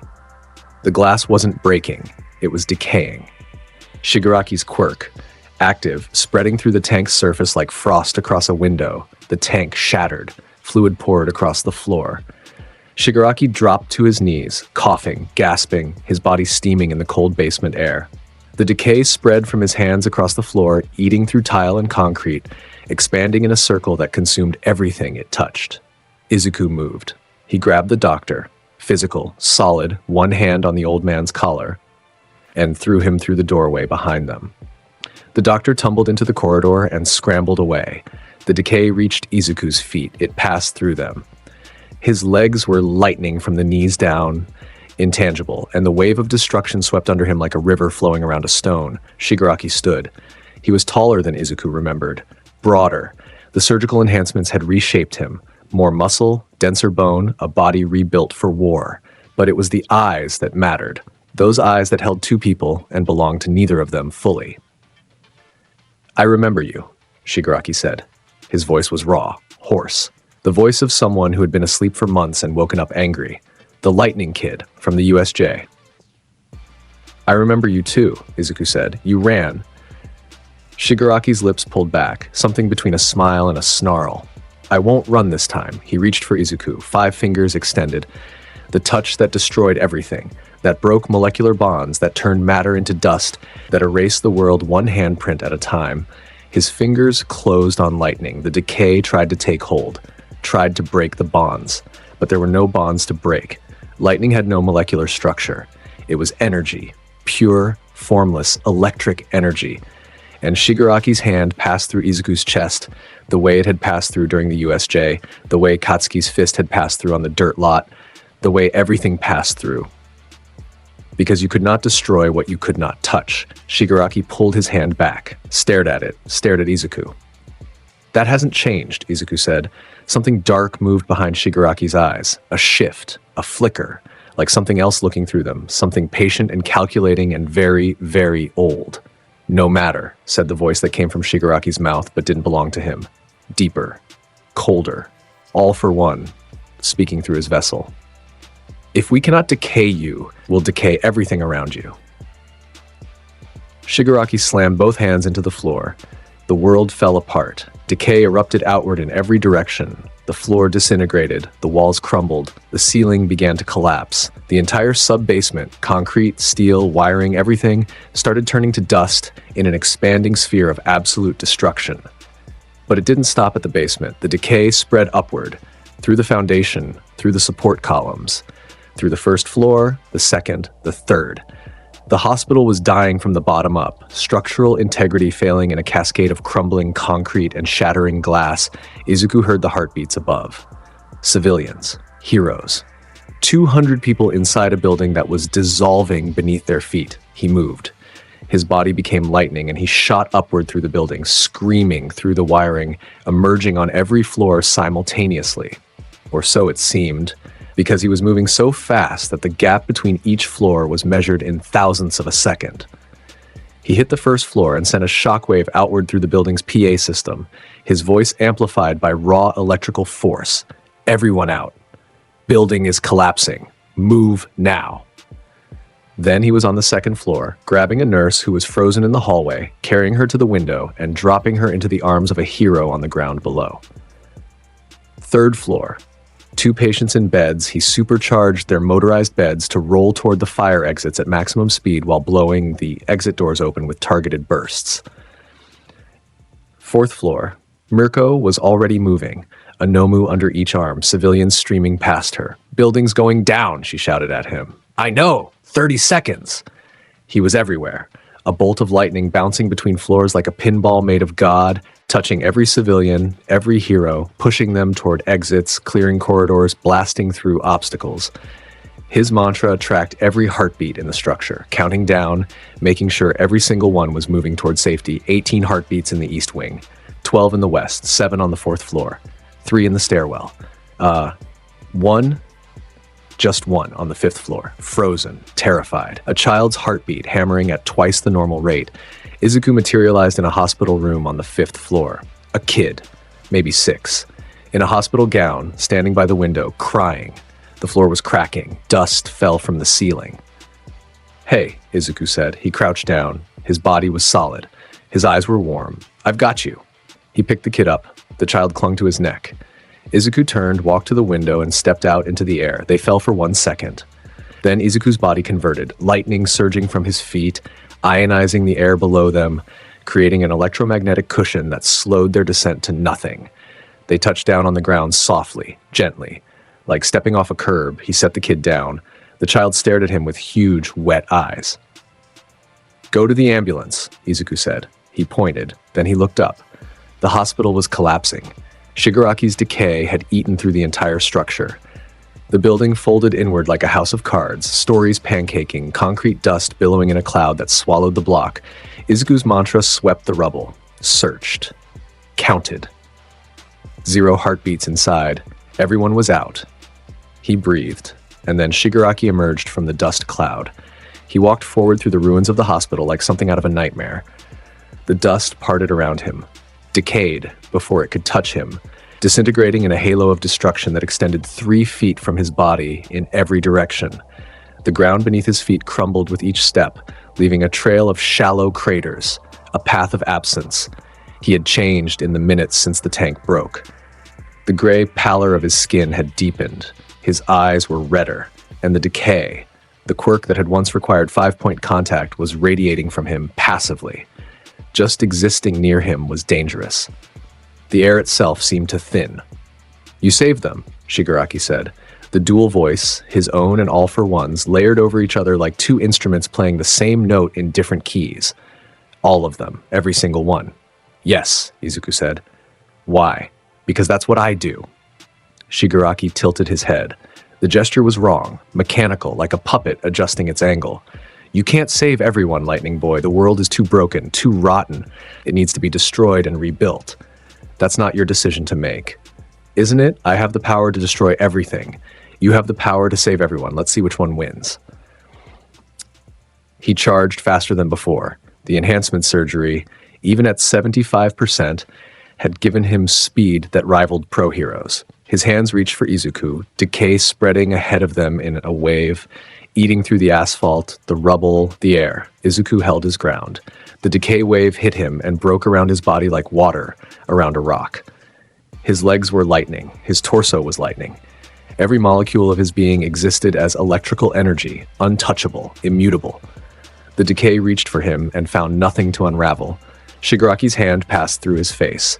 Izuku grabbed Shigaraki's wrist. The contact was deliberate. He solidified his hand, just 5 fingers, and closed them around Shigaraki's forearm. Lightning surged through the point of contact. 50 million volts. Enough to stop any normal person's heart 10 times over. Shigaraki took it. His body absorbed the shock. Muscles seized and released. His eyes rolled back and then forward. The surgical enhancements, the regeneration, the reinforced cellular structure, fought the electricity, pushed it out, rebuilt what was damaged in real time. Izuku felt the regeneration happening, felt cells dying and being replaced in microseconds. Shigaraki's body was a war zone on a cellular level, and the enhanced biology was winning. Shigaraki's free hand came around, aimed at Izuku's solid wrist. The fingers spread. Decay radiated. Izuku released. His hand turned to lightning a millisecond before contact. He stepped back, a single step that was actually 100 meters, his body traveling as a current along the ground and rematerializing on a rooftop overlooking the hospital ruins. Shigaraki looked up at him. The distance meant nothing. He slammed both hands into the ground, and the decay didn't just spread, it erupted. The street disintegrated in a line that raced toward the building. Izuku stood on, eating through asphalt and foundation. Crumbling the structure from below, Izuku leaped. His body became a bolt of lightning that arced across the sky, leaving a streak of blue gold against the morning gray. He landed 3 blocks away on an intersection and immediately felt the decay following. Shigaraki was walking toward him, each step destroying the ground, the parked cars, the streetlights, everything within his radius turning to dust. He's evolved his range, Izuku said into the hero frequency. Decay is projecting 3 meters minimum. Direct contact no longer required. All units maintain a 50-meter perimeter from Shigaraki. Do not engage. Repeat, do not engage. Midoriya, what's your status? Endeavor's voice strained. He was fighting Nomu on the hospital's north side. Engaged with Shigaraki. He's enhanced but incomplete. His regeneration is compensating for my electrical attacks. I need to find it a different angle. Can you stop him? I can stop anything, Izuku said. It came out flat. Factual. The same way you'd say the sky is blue, he turned back toward Shigaraki. The villain was 4 blocks away now, walking, destroying, a spreading circle of annihilation that ate through the city like acid through paper. Buildings within his radius crumbled. Streets dissolved. A fire hydrant disintegrated, and the water that sprayed out evaporated before it could reach the ground. Through mantra, Izuku tracked the evacuation. Heroes were moving civilians away from the destruction zone. Crust was holding a line on the western side, his shield quirk absorbing debris. Pixie Bob was redirecting Earth to create barriers, and at the edge of his range, far to the south, at the Gunga Mountain Villa, the other half of the war was raging. Heartbeats in combat, fierce spikes, pain, 100 small battles happening simultaneously. Hawk's heartbeat was elevated, fast, too fast. He was fighting something hard. Izuku filed it away. Hawks was alive. The Villa team was engaged. Focus. He dropped from the rooftop and landed in the street between Shigaraki and a residential block. 300 people lived in the buildings behind him. He could feel every single one of their heartbeats, most of them asleep, still unaware that the world was ending 4 blocks away. Stop, Izuku said. Shigaraki kept walking. Shigaraki, stop. My name, the dual voice said, is Tomura Shigaraki, and I am going to destroy everything you're standing in front of. Izuku planted his staff. The metal rang against the asphalt. Lightning gathered along its length, building, intensifying, turning the gold alloy white hot. The air around him ionized. Static charge built. The sky, already gray with morning clouds, began to darken directly above them. Then come through me, Izuku said. Shigaraki ran. The fight that followed would later be classified by the Hero Public Safety Commission as an Omega-level engagement, the highest classification, reserved for conflicts whose destructive potential threatened municipal-scale infrastructure. Only 3 other events in recorded history had received the same classification. 2 of them involved All Might. Shigaraki attacked with everything. His body, enhanced, regenerating, driven by the combined will of 2 consciousnesses, was a weapon that destroyed on contact. He didn't need to be precise, he just needed to be close. His decay spread through every surface he touched, extending outward in waves that ate through concrete and steel and earth. Izuku fought on a different axis. He couldn't be touched. He could not be decayed. His body existed as lightning, and lightning was beyond the reach of Shigaraki's power. So Izuku fought in the spaces between, appearing solid long enough to strike, going intangible the instant Shigaraki countered, flowing around the decay like a current around a resistor. His staff connected. Once. Twice. Heavy strikes channeling enough electricity to overload a power grid, hitting Shigaraki in the chest, the shoulder, the jaw. Each hit drove the villain backward. Each hit was countered by regeneration. the enhanced cells rebuilding faster than they were destroyed. Shigaraki adapted. He stopped reaching for Izuku directly and started destroying everything around him. The street cratered. Buildings fell. A gas line ruptured and exploded. Izuku absorbed the electrical discharge from the ignition and channeled it back as a concentrated blast that caught Shigaraki mid-step and sent him tumbling. They covered 6 city blocks in 2 minutes. Behind them, a trail of destruction. Crumbled buildings, shattered streets, a scar across the city that looked like a giant had dragged a blade through it. Izuku's mantra screamed. Every heartbeat in the area was spiking. Civilians waking up to the sound of war, children crying, adults panicking. The raw, primal fear of people who didn't know what was happening but knew it was close, knew it was bad, and couldn't find the exit. And underneath the fear, Shigaraki's twin heartbeats, racing, fighting each other, even as the body they shared fought Izuku. The ground shook. Something deeper than Shigaraki's decay. Deeper than the battle. A tremor that came from underground, from the southeast, from the route between the hospital and the villa. Gigantomachia. The first hero to see him was a sidekick stationed at a checkpoint 3 kilometers south. The sidekick's report came through the communication channel as a single, breathless sentence. Something is coming out of the ground. The earth erupted. Gigantomachia rose from beneath the surface like a whale breaching an ocean made of stone. 25 meters of dark flesh and ancient muscle, a body that had existed since before most heroes were born, a biological weapon whose endurance was measured in days and whose loyalty to Shigaraki was hardwired into his cellular structure. He roared. The sound was a physical thing, a shockwave that shattered windows for a mile in every direction.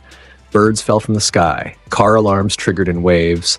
The hero checkpoint was flattened by the sound alone, the sidekick who'd called it in, thrown backward into a wall. Gigantomachia started running, toward the hospital, toward Shigaraki. His master was awake and the beast was answering the call, and everything between point A and point B was in the way.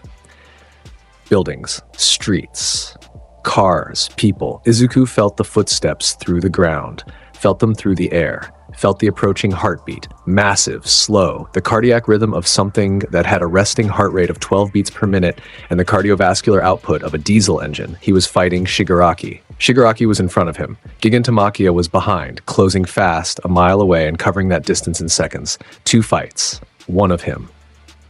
He made a choice. Endeavor. He broadcast. Shigaraki is yours. 50-meter perimeter. Keep him contained. Do not make physical contact. Use ranged fire only. You're pulling back? I'm handling the bigger problem. He turned away from Shigaraki. His body became lightning, and he flew.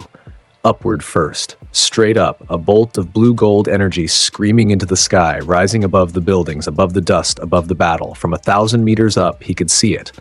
Gigantomachia, a moving mountain, carving a trench through the city as it ran.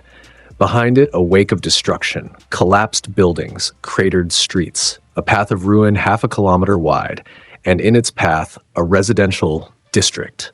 Apartments, schools, homes. Izuku hung in the sky for 1 second, a single heartbeat's worth of time. Below him, his mantra counted the people in Gigantomachia's path. 2,000, 3,000, 5,000 heartbeats beating in homes and buildings that would be rubble in under a minute. He raised his trident. The staff had shifted in his grip, 3 prongs, gold and white, crackling with charge. The sky responded. Clouds spiraled into existence. The morning gray deepened to black, churning, rotating, a vortex of atmospheric energy that centered on Izuku like the eye of a hurricane. Lightning arced between the clouds. 1 bolt, then 10, then 50, then hundreds, a web of electricity that covered the sky from horizon to horizon. Mamoragan. He brought the trident down. The sky fell on Gigantomachia. 100 bolts of lightning struck simultaneously, each one 20 meters wide, each one carrying millions of volts. They hit Gigantomachia's back, its shoulders, its head, its legs, a bombardment of divine electricity that turned the air white and the ground to glass. The thunder was a wall of sound that hit the city like a physical blow. People blocks away stumbled. Windows that had survived the roar shattered now. The light was so bright that people 10 kilometers away looked up from their breakfast and saw the sky burning. Gigantomachia stumbled. For the first time in its charge, the beast's legs faltered. The electricity raced through its nervous system, every synapse, every nerve, every muscle fiber receiving more current than a power grid. Its roar choked. Its legs buckled. And then it kept running. The monster's endurance was beyond biology. Whatever quirks it possessed, whatever modifications All for One had made to it across the decades, its body was built to take punishment that would kill anything else 1,000 times over. The lightning hurt it. Izuku could feel the pain through mantra, the massive heartbeat stuttering, the neural activity spiking with agony. But it didn't stop, so Izuku stopped it himself. He dropped from the sky like a thunderbolt, literally a thunderbolt, a lance of blue-gold light that struck Gigantamachia's head and materialized into a boy standing on the monster's skull, between its eyes, his staff planted in the creature's scalp. The impact rocked Gigantamachia's head. The beast stumbled again, confused, thus trying to shake off the thing that had landed on it. Its massive hands reached up. Its fingers, each one the size of a car, grasped at its own head, trying to grab, trying to crush. Izuku went intangible. The fingers passed through him. He re-solidified, planted his feet, his hands pressed flat against Gigantamachia's skull. "You're big," Izuku said. The wind roared around him. The beast was still moving, still running, but slower now. "You're strong. You've taken everything anyone has ever thrown at you." His hands glowed. "But you still have a brainstem, and a brainstem is just a cluster of nerves, and nerves conduct electricity." He pushed 100 million volts, directed downward, through the skull, through the bone, through the layers of enhanced muscle and reinforced tissue, bypassing all of it, targeting the one thing that mattered, the brainstem. The bundle of nerves that controlled autonomic function, heartbeat, breathing, consciousness. The current hit the brainstem and overrode it. Gigantamachia's legs locked, all of them. Every muscle in its body seized at once, a full body contraction powered by 100 million volts of externally applied electrical stimulus. The beast's mouth opened in a silent roar. Its eyes, small, piggy, ancient, went wide. Its arms fell to its sides, and it fell. 25 meters of villain, going rigid, like tipping forward in slow motion like a building after the demolition charges fire. The fall took 4 seconds. Izuku rode the skull like a surfer riding a wave, his staff planted, his body crackling, his hair flying in the wind of the descent. Gigantomachia hit the ground. The impact registered on seismographs across the prefecture. A shockwave of displaced earth and air radiated outward from the point of contact, flattening everything within 100 meters. Lampposts bent like straws, parked cars slid sideways, a convenience store's facade crumbled, the ground cratered. A dust cloud rose 30 stories high. When it cleared, Gigantomachia lay face down in the middle of a residential street, unconscious, its massive body filling the road from sidewalk to sidewalk.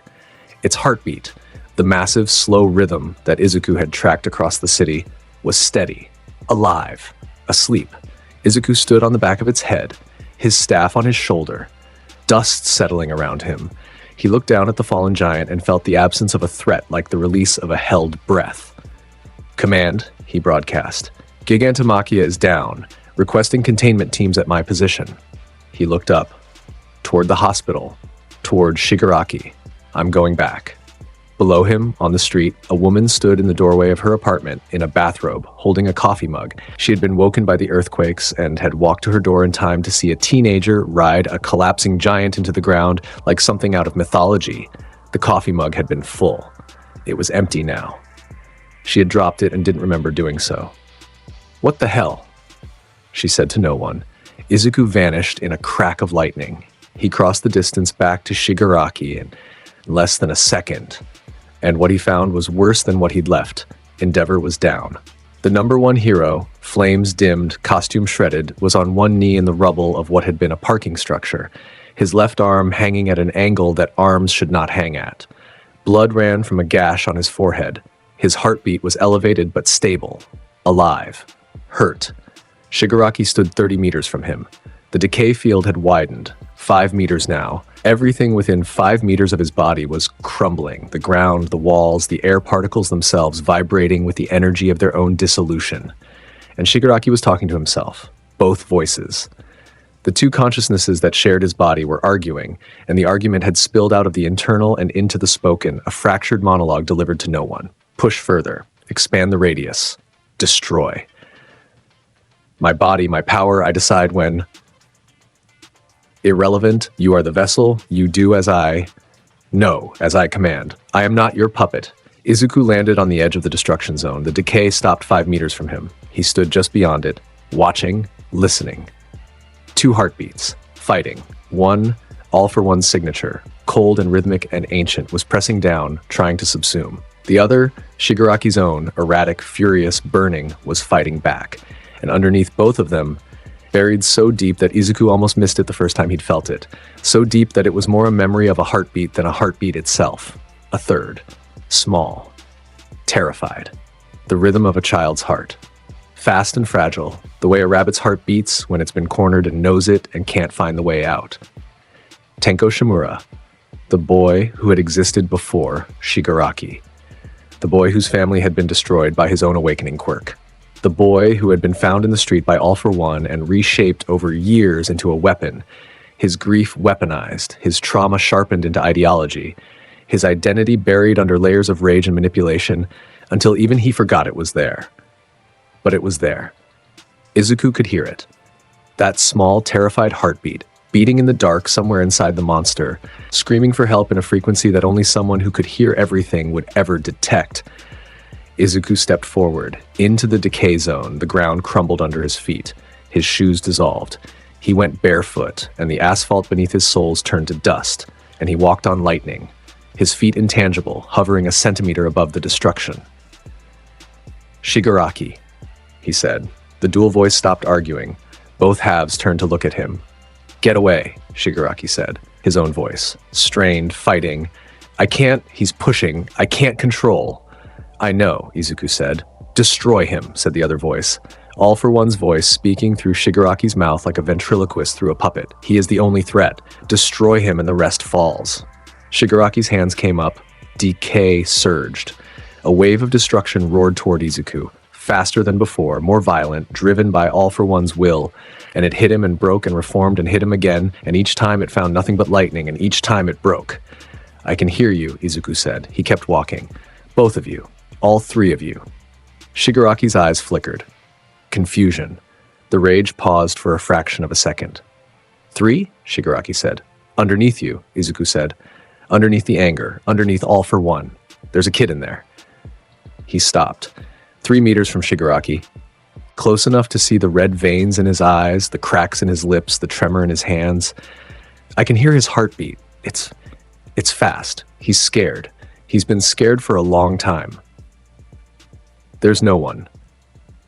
His name is Tenko, Izuku said. He's 5 years old. He's been 5 years old for 16 years, because that's where you buried him. Under everything that happened after, under the hands and the names and the rage, you built a person on top of him and called that person Shigaraki, and All for One helped you do it because a weapon is easier to control than a child. The decay field wavered, flickered, like a candle in a draft. Kill him. All for One's voice screamed through Shigaraki's throat. He is lying. He is manipulating you. Destroy him now. I can feel that voice too, Izuku said. All for One. He's in your nervous system, wired into your brain. Every time you think for yourself, he sends a signal that overrides it. He's been doing it since the day he picked you up off the street. Shigaraki's hands shook. The decay surged and retreated, a tide controlled by 2 opposing moons. You don't know what it's...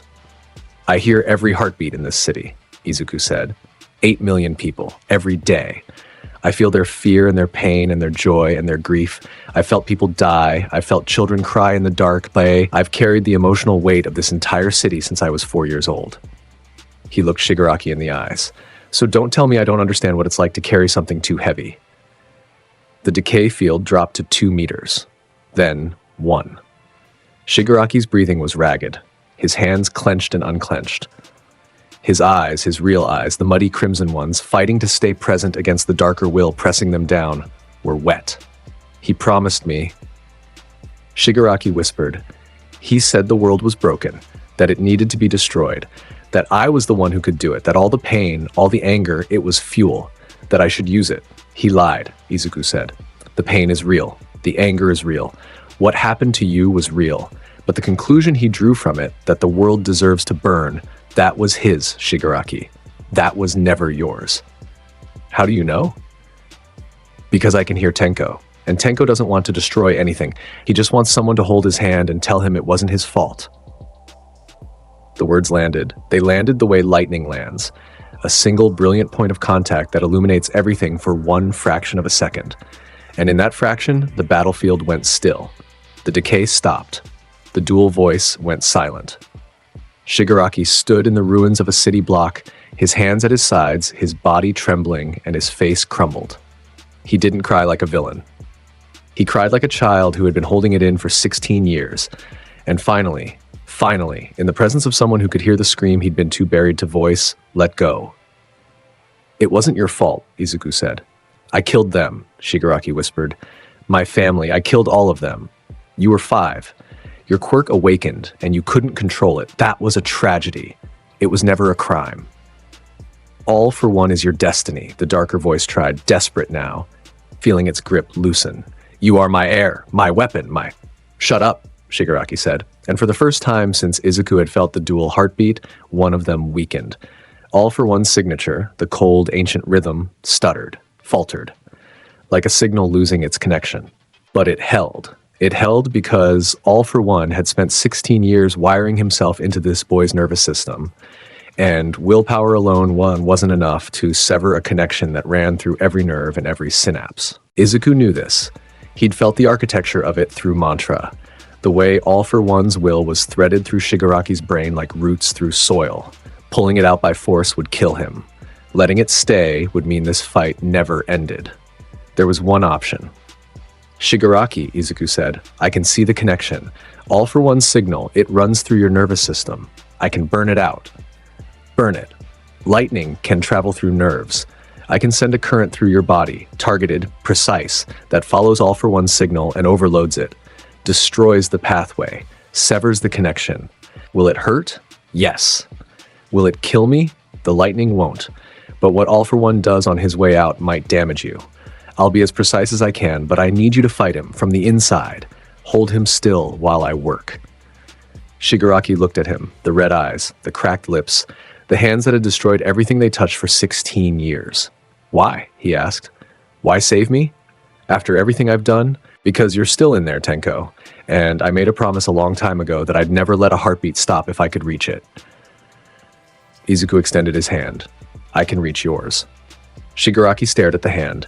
Lightning danced across Izuku's fingers, soft, controlled, the gentlest version of a force that could level cities. Do not. All for One's voice surged, desperate, furious. Shigaraki took the hand. The moment their skin touched, Izuku felt everything. The full landscape of Shigaraki's internal war, All for One's roots, spreading through every corner of his brain, wrapped around memories and motor functions and identity itself. And underneath it, small and flickering, Tenko's heartbeat, beating faster and faster as the darkness pressed down. Hold on, Izuku said. Reigo? He'd never used it like this before. The technique was designed for destruction, a thundersphere, concentrated, a ball of divine lightning meant to obliterate. But Izuku shaped it differently now. Instead of a sphere of annihilation, he created a current, thin, precise. 200 million volts compressed into a signal the width of a nerve fiber, a needle of lightning that he threaded through Shigaraki's body with the care of a surgeon.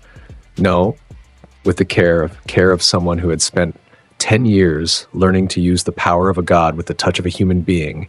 The current entered through their joined hands and raced upward, through Shigaraki's arm, through his shoulder, into his spine. Izuku's mantra guided it, feeling the path, following All for One's parasitic signal the way a river follows a canyon, matching its frequency, overriding it, burning it out one note at a time. All for One fought back.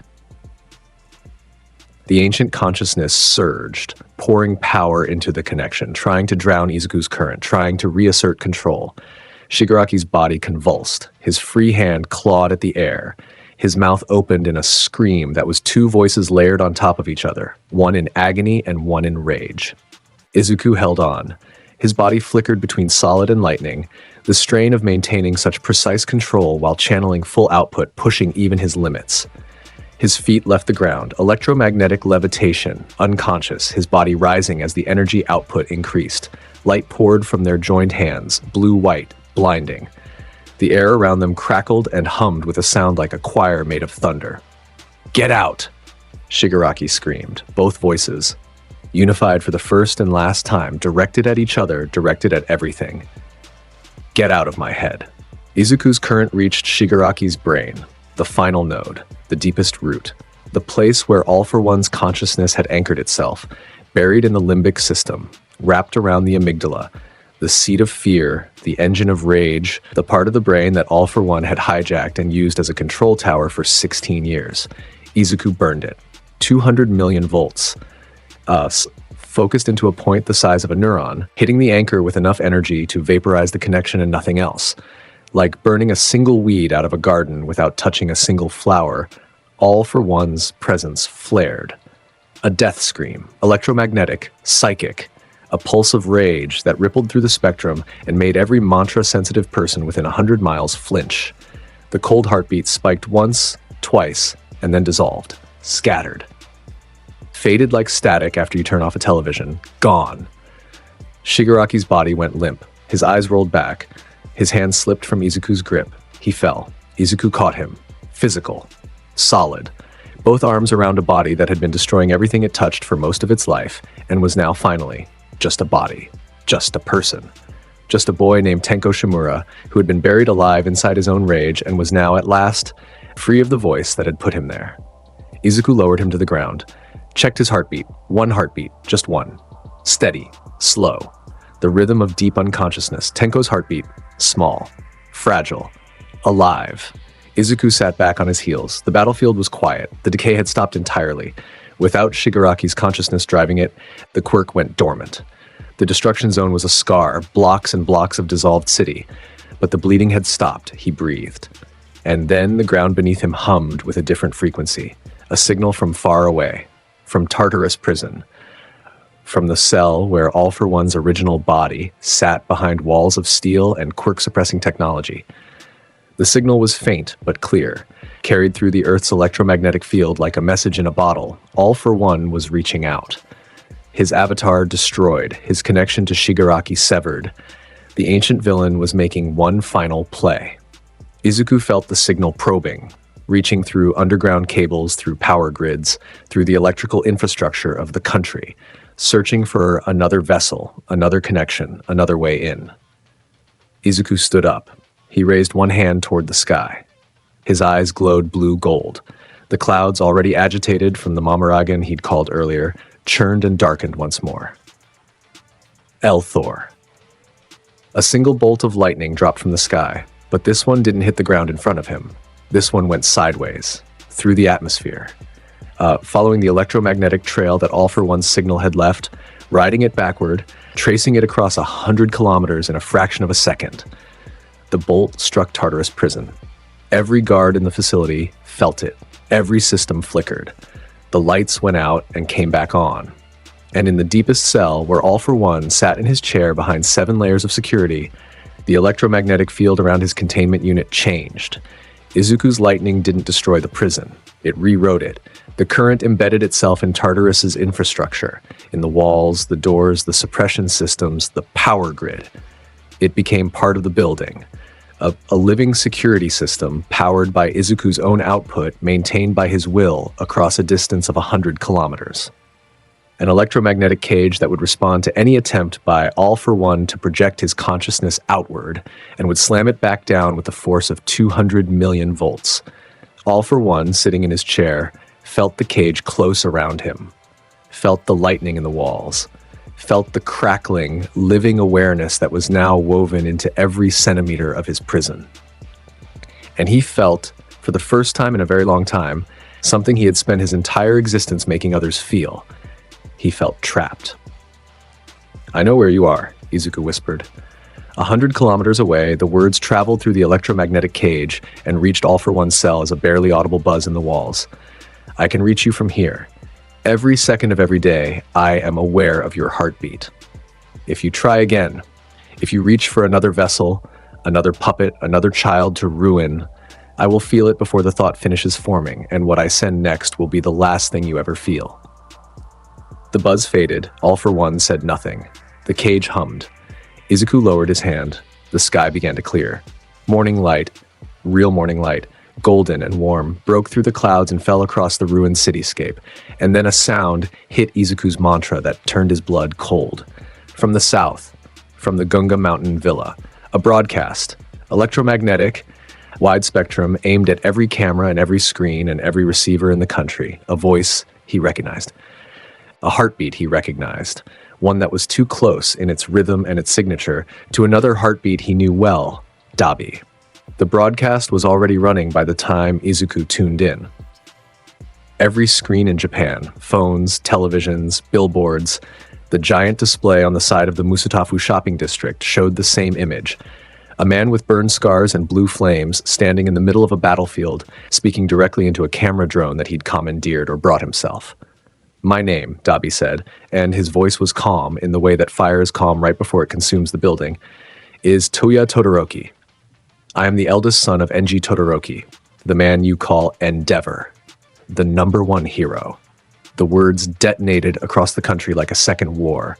On the Jakku battlefield, Endeavor, who had been fighting to stand, who had been pushing himself upright despite the broken arm and the blood and the exhaustion, froze. His flames guttered. His face, already strained, went white.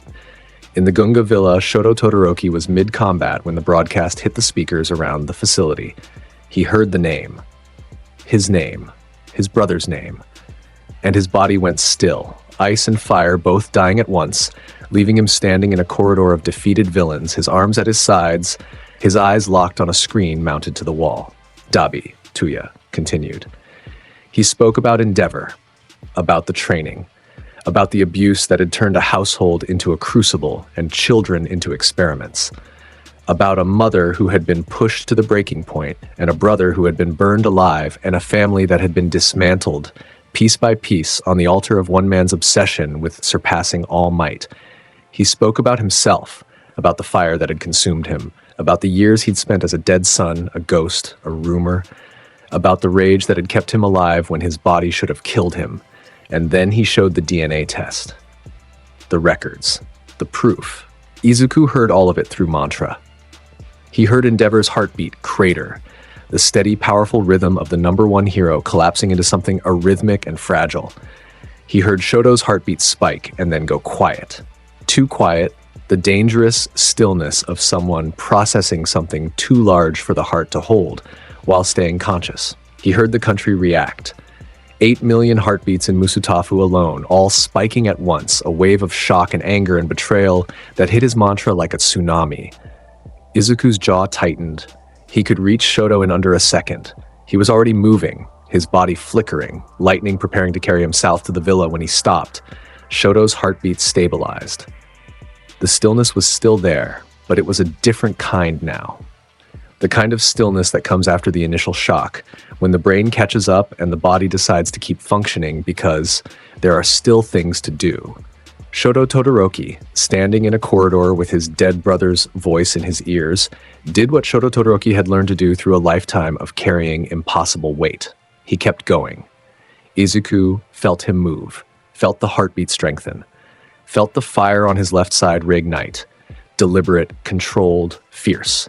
Shoto was still fighting. Shoto would deal with the grief later in the place where grief belonged, but right now there was a war and people needed him. Izuku let him fight. There would be time after. There had to be. The war lasted 4 more hours. 4 hours of scattered engagements, desperate holdouts, and the slow, grinding work of dismantling an army of 100,000 across an entire country. Hero teams struck PLF cells in Osaka, Kyoto, Sapporo, and a dozen smaller cities. The coordinated assault that Nezu and the Commission had planned, the one built on intelligence that Izuku had gathered through months of listening, unfolded with devastating precision. But war is messy. War is always messy. Plans crumble, communications fail, people get hurt in ways that nobody planned for. Izuku spent those 4 hours as what he'd promised Nezu he would be, the nerve center. He stayed at the Jakku site, his mantra open to maximum range, feeding real-time intelligence to hero teams across the country. Every PLF cell, every heartbeat spike, every ambush and retreat and civilian in danger. He tracked it all. He dispatched himself twice. Once to the Gunga Villa, where a PLF lieutenant with a spatial warping quirk had cornered 12 students from Class 1B in a collapsing building. Izuku arrived in a flash, overloaded the villain's quirk with an electromagnetic pulse that disrupted the spatial warping, and evacuated the students in under 30 seconds. Once to the central Musutafu district, where a group of awakened PLF soldiers had taken hostages in a department store. Izuku passed through the walls like they were air, incapacitated every villain with targeted discharges, and was gone before the hostages understood what had happened. Both times, his travel time was under 1 second. Both times, the people he helped saw the same thing, a flash of blue-gold light, the smell of ozone, and then it was over. By noon, the PLF was broken. The lieutenant's structure had collapsed. The Gunga Villa was in hero hands. The scattered cells were being mopped up by local hero teams. Gigantomachia remained unconscious in the crater where Izuku had dropped him, now surrounded by containment teams and enough sedative to put down an elephant herd. And Shigaraki, Tenko Shimura, lay in a medical transport, unconscious, his hands restrained, his body hooked to monitors that showed 1 heartbeat. Just one. The war was over. The cost was real. Crust, the shield hero, died during the hospital assault, holding back a Nomu so that 3 civilian nurses could evacuate. His heartbeat had stopped at 7:43 a.m. Izuku had felt it, had been in the middle of threading lightning through Shigaraki's nervous system, had felt the steady rhythm of a brave man's heart go flat, and had kept working because there was nothing else to do. Nothing he could have done that he wasn't already doing. It hurt. It always hurt. Midnight was critically injured at the villa. Hawks had taken severe damage from a villain. His wings were gone, shredded during a fight that had lasted 20 minutes and cost him the ability to fly. His heartbeat was steady, but his emotional signature was dark, deep. The grief of someone who had just lost a fundamental part of themselves. Civilians were hurt. Buildings were destroyed. The scar across the Jaku district, Shigaraki's decay, and Izuku's battle damage combined was visible from satellite images. A wound across the face of the city, but the count that mattered, the count that Izuku held in his chest like a fist around a coal, was the count of heartbeats that stopped. He'd tracked every single one. During the entire war, across every front, he'd felt 11 heroes die. 11 heartbeats, each one a name, each one a person. 11 was too many. 11 would always be too many. But without the intelligence, without the coordination, without the boy who heard everything and warned everyone, the projections said thousands. Nobody said this to Izuku's face. He didn't need them to. He could do the math himself. He could live with the math. Living with the 11 was harder. The sun set on a different world. Izuku walked through the ruins of the Jaku district. As the light turned orange and the dust settled and the work crews began the slow, tedious process of cleaning up a battlefield. His staff was on his back. His costume was intact. The lightning had kept it clean, had kept him clean, because electricity didn't sweat and didn't bleed. He walked past the crater where the hospital had been. Past the trench Shigaraki's decay had carved through the streets. Past the glassed-over impact zone where Gigantomachia's head had hit the ground. The destruction was comprehensive. Blocks and blocks of absence. Buildings reduced to outlines. Streets dissolved to gravel, the skeleton of a city district laid bare. But people were already coming back.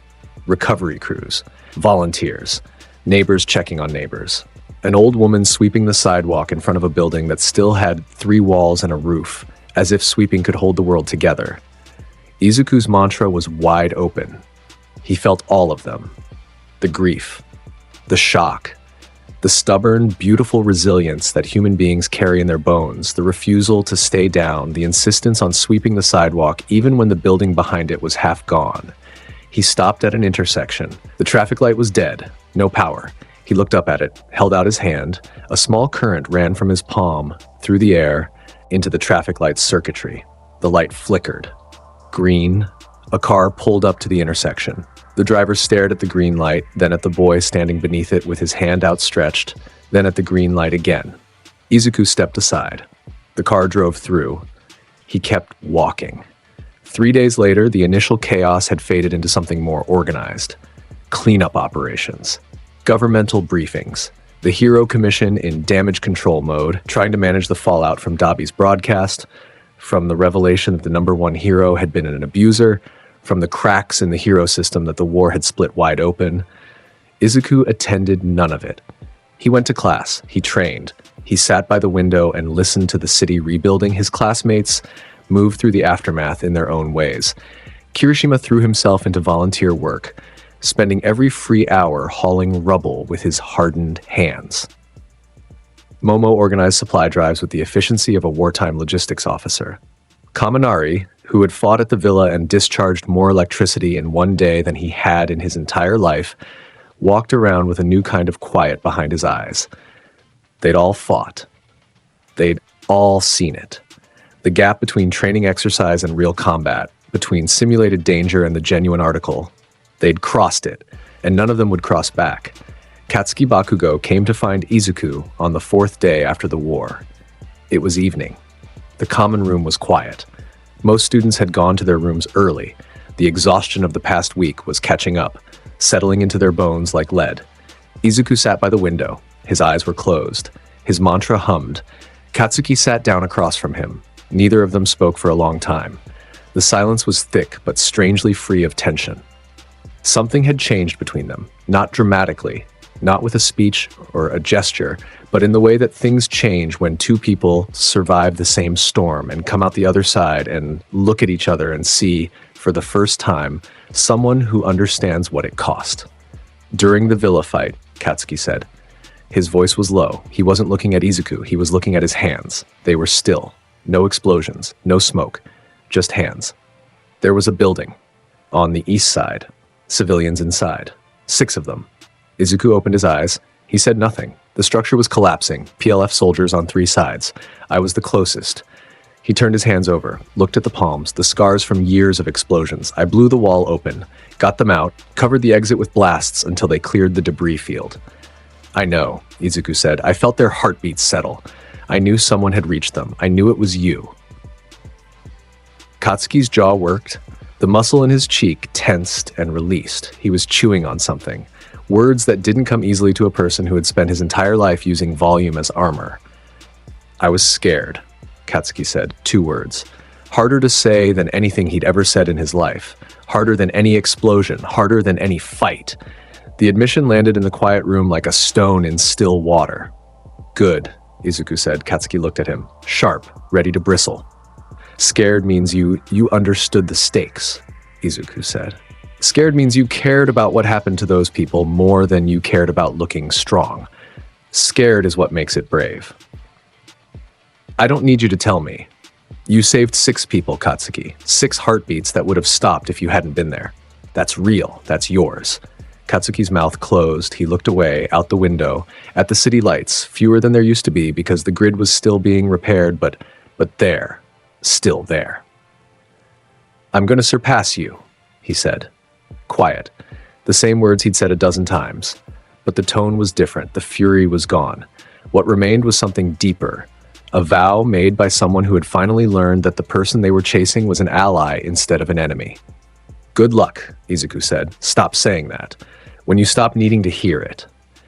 Katsuki stood up. He walked to the door, paused. His back was to Izuku. You did good, Katsuki said. At the war, the Gigantamakia thing, the Shigaraki thing, he opened the door. You did good.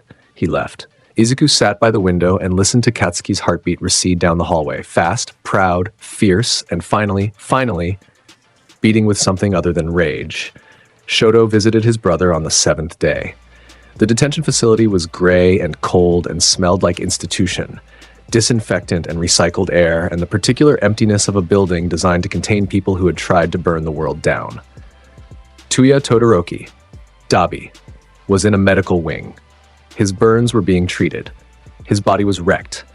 The blue flames had been eating him from the inside out for years, and the war had pushed what was left to the breaking point. He was alive. That fact seemed to surprise everyone, including himself. Shoto walked through the corridor toward his brother's room. His footsteps echoed on the linoleum. His expression was the same one he wore for everything. Still, controlled, the surface of a frozen lake that hid enormous depth. Izuku walked beside him. He'd said nothing when Shoto asked him to come, just nodded and fell into step. He carried no staff, wore no costume, just Izuku, in civilian clothes, walking next to his friend. At the door to Tuya's room, Shoto stopped. I don't know what to say to him, Shoto said. You don't have to know before you go in, Izuku said. Sometimes you just go in and the words find you. What if they don't? Then you sit with him, that counts too. Shoto looked at Izuku. The heterochromatic eyes, one gray, one turquoise, held the weight of a family that had been broken before he was born and kept breaking every year after. Will you wait? I'm here. Shoto nodded. He opened the door. He went in. Izuku stood in the hallway, hands in his pockets, back against the wall. He closed his eyes and lowered his mantra to just the room beyond the door, just two heartbeats, brother and brother, the rhythms close enough to be mistaken for the same person. He couldn't hear the words. He'd turned the sensitivity down deliberately. This wasn't his conversation to hear. This was Shoto's and Toya's. The space between them was holy ground, and Izuku was just the person who waited outside. 20 minutes passed. 30. 40. 40. A nurse walked by, looked at the green-haired boy standing in the hallway with his eyes closed. Walked on. An hour. The door opened. Shoto stepped out. His eyes were red. His face was wet. He wiped it with his sleeve. Yen, a gesture so human, so far from the controlled, elegant composure that Shoto Todoroki wore like a second skin, that it said more than any words could. Izuku was there, standing exactly where he'd been standing an hour ago. Hadn't moved an inch. Shoto looked at him, and Izuku looked back. And in the space between them, something passed. The kind of understanding that exists between people who have carried impossible things and chosen to keep carrying them. He's broken, Shoto said. His voice was hoarse. My family broke him, and the world broke him, and he broke himself, and I don't know how to fix any of it. You can't fix it, Izuku said, but you can be there while it heals. That's a different thing, and it matters more. Shoto closed his eyes. He breathed. When he opened them, the tears were still there, but something else was there too. The fire that Izuku had drawn out of him at the sports festival, the flame that belonged to Shoto and no one else, burning steady. Let's go home, Shoto said. They walked out of the facility together, into the sunlight, into a city that was still standing, still hurting, still alive.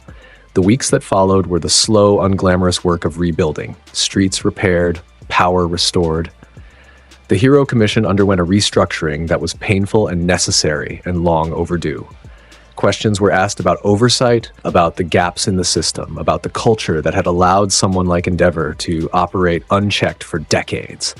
Endeavor stepped down from the #1 ranking. He didn't retire. He kept working, kept fighting, kept showing up. But the title was gone. The mantle he'd spent his entire life pursuing, that he'd sacrificed his family for, that he'd burned his children to reach, he set it down. In a press conference that lasted 4 minutes, he said that the ranking didn't matter. That what mattered was the work. That he had failed the people closest to him and would spend the rest of his career trying to earn back something that might be unearnable. It was, by the standards of Enji Todoroki, a revolution. Izuku watched the press conference from the common room. Shoto sat beside him. Neither of them said anything until it was over. He means it, Izuku said quietly. He could feel Endeavor's heartbeat through the broadcast, steady, ashamed, determined. For whatever that's worth. It's worth something, Shoto said. It's too late for it to be worth enough. Yeah. They sat with that. The truth of it. The unfairness and the reality and the complicated grief of loving someone who had hurt you and watching them try to change and knowing that the trying mattered even if it could never undo the damage. The hero world reorganized. Without a clear #1, the ranking system became less important. What replaced it was something messier and arguably better, a network. A web of heroes who communicated, coordinated, and covered for each other instead of competing for a throne. Hawks, grounded and wingless, pivoted to strategic operations and became the intelligence hub that the Commission should have built years ago. Mirko kept fighting with the ferocity of someone who had come back from the dead and was angry about the inconvenience. Best Genist mentored, edge a shot coordinated, and through it all, the lightning in the sky. Izuku kept patrolling. The provisional license had become a full license in all but name. The Commission fast-tracked the paperwork after the war, because the idea of telling the boy who had neutralized Gigantomachia and saved Shigaraki that he wasn't allowed to help people was a level of institutional stupidity that even they couldn't manage. He moved through the city at night like he always had. A flash of blue gold in the dark, a presence felt before it was seen. The heartbeats that faltered found him already there. A mugging stopped, a fire contained, a child lost in a park at midnight, guided home by a gentle voice, and a hand that hummed with warmth. The legend grew. The forums buzzed. The name that people settled on eventually wasn't any of the dramatic ones the media had tried. It was simpler, quieter, more fitting. The boy who hears. Ochako found him on the rooftop on the first clear night after the last of the debris had been cleared. He was standing where he always stood. City below. Stars above. 8 million heartbeats in his awareness. A constant tide that had been the soundtrack of his life since he was 4 years old. She walked up beside him. Didn't say anything. Just stood there, shoulder to shoulder, the way they'd stood so many times before. The difference was his hand. It moved first. Not hers. His. Izuku Midoriya, who could generate 200 million volts, who could move at the speed of light, who could call storms and ride lightning and hear the heartbeat of every living thing within the borders of a city, reached for Ochako Urarak's hand with the deliberate, terrified courage of a teenage boy who had faced down gods and monsters but still found this harder. His fingers found hers. The lightning tingled, warm, soft. The version that existed only for this, only for her. The frequency he had tuned to without knowing it from the first day she'd stood at the gates and felt the static rise. She didn't look at him. She looked at the city. But her hand closed around his, and her grip was strong. And her heartbeat, the one he could hear better than any other, the one that cut through the noise of 8 million like a bell through fog, was steady. "You came back," she said. "I told you. Lightning always comes back." That's a terrible line. I know. Or say it again. Lightning always comes back. She leaned into him, her head on his shoulder, the warmth of her against the constant electric hum of his body. Two people on a rooftop, looking at a city that had been broken and was healing, and holding on to each other with the quiet certainty of people who had earned this moment by surviving everything that came before it. He didn't explain himself. He didn't need to. She already knew. She had known since the exam, since the day he'd offered her his hand in the ruins of a crater. She had felt the truth of it every time his heartbeat changed around her, because he couldn't hide it, because his body was electricity, and electricity was honest in a way that words could never be. "The city sounds different tonight," Izuku said. "Good different?" He listened. Really listened.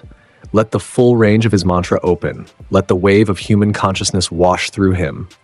The pain and the grief and the fear, yes, but also the rest.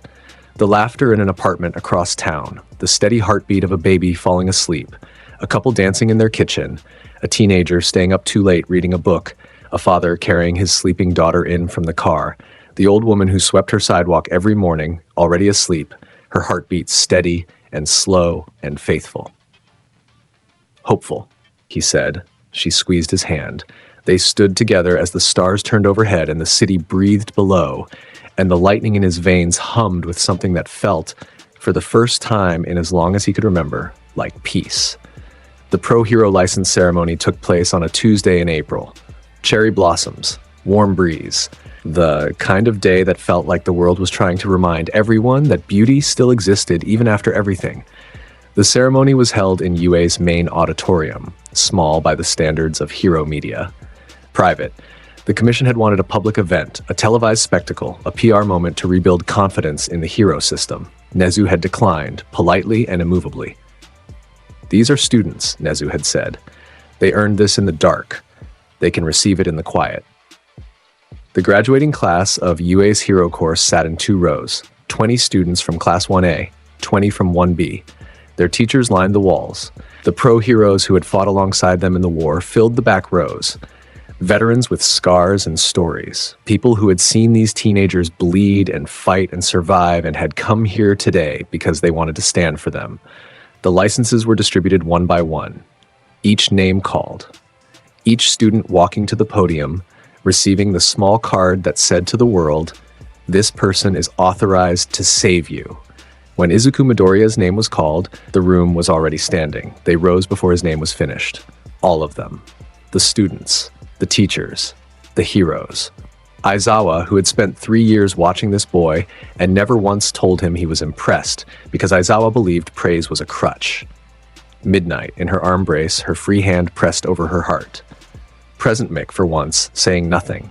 Recovery Girl, who had healed 100 heroes and never once healed Izuku because he had never needed it. Hawks, grounded, wingless, leaning on a cane, standing anyway, All Might in his true form, skeletal and sunken and glowing with something that had nothing to do with quirks.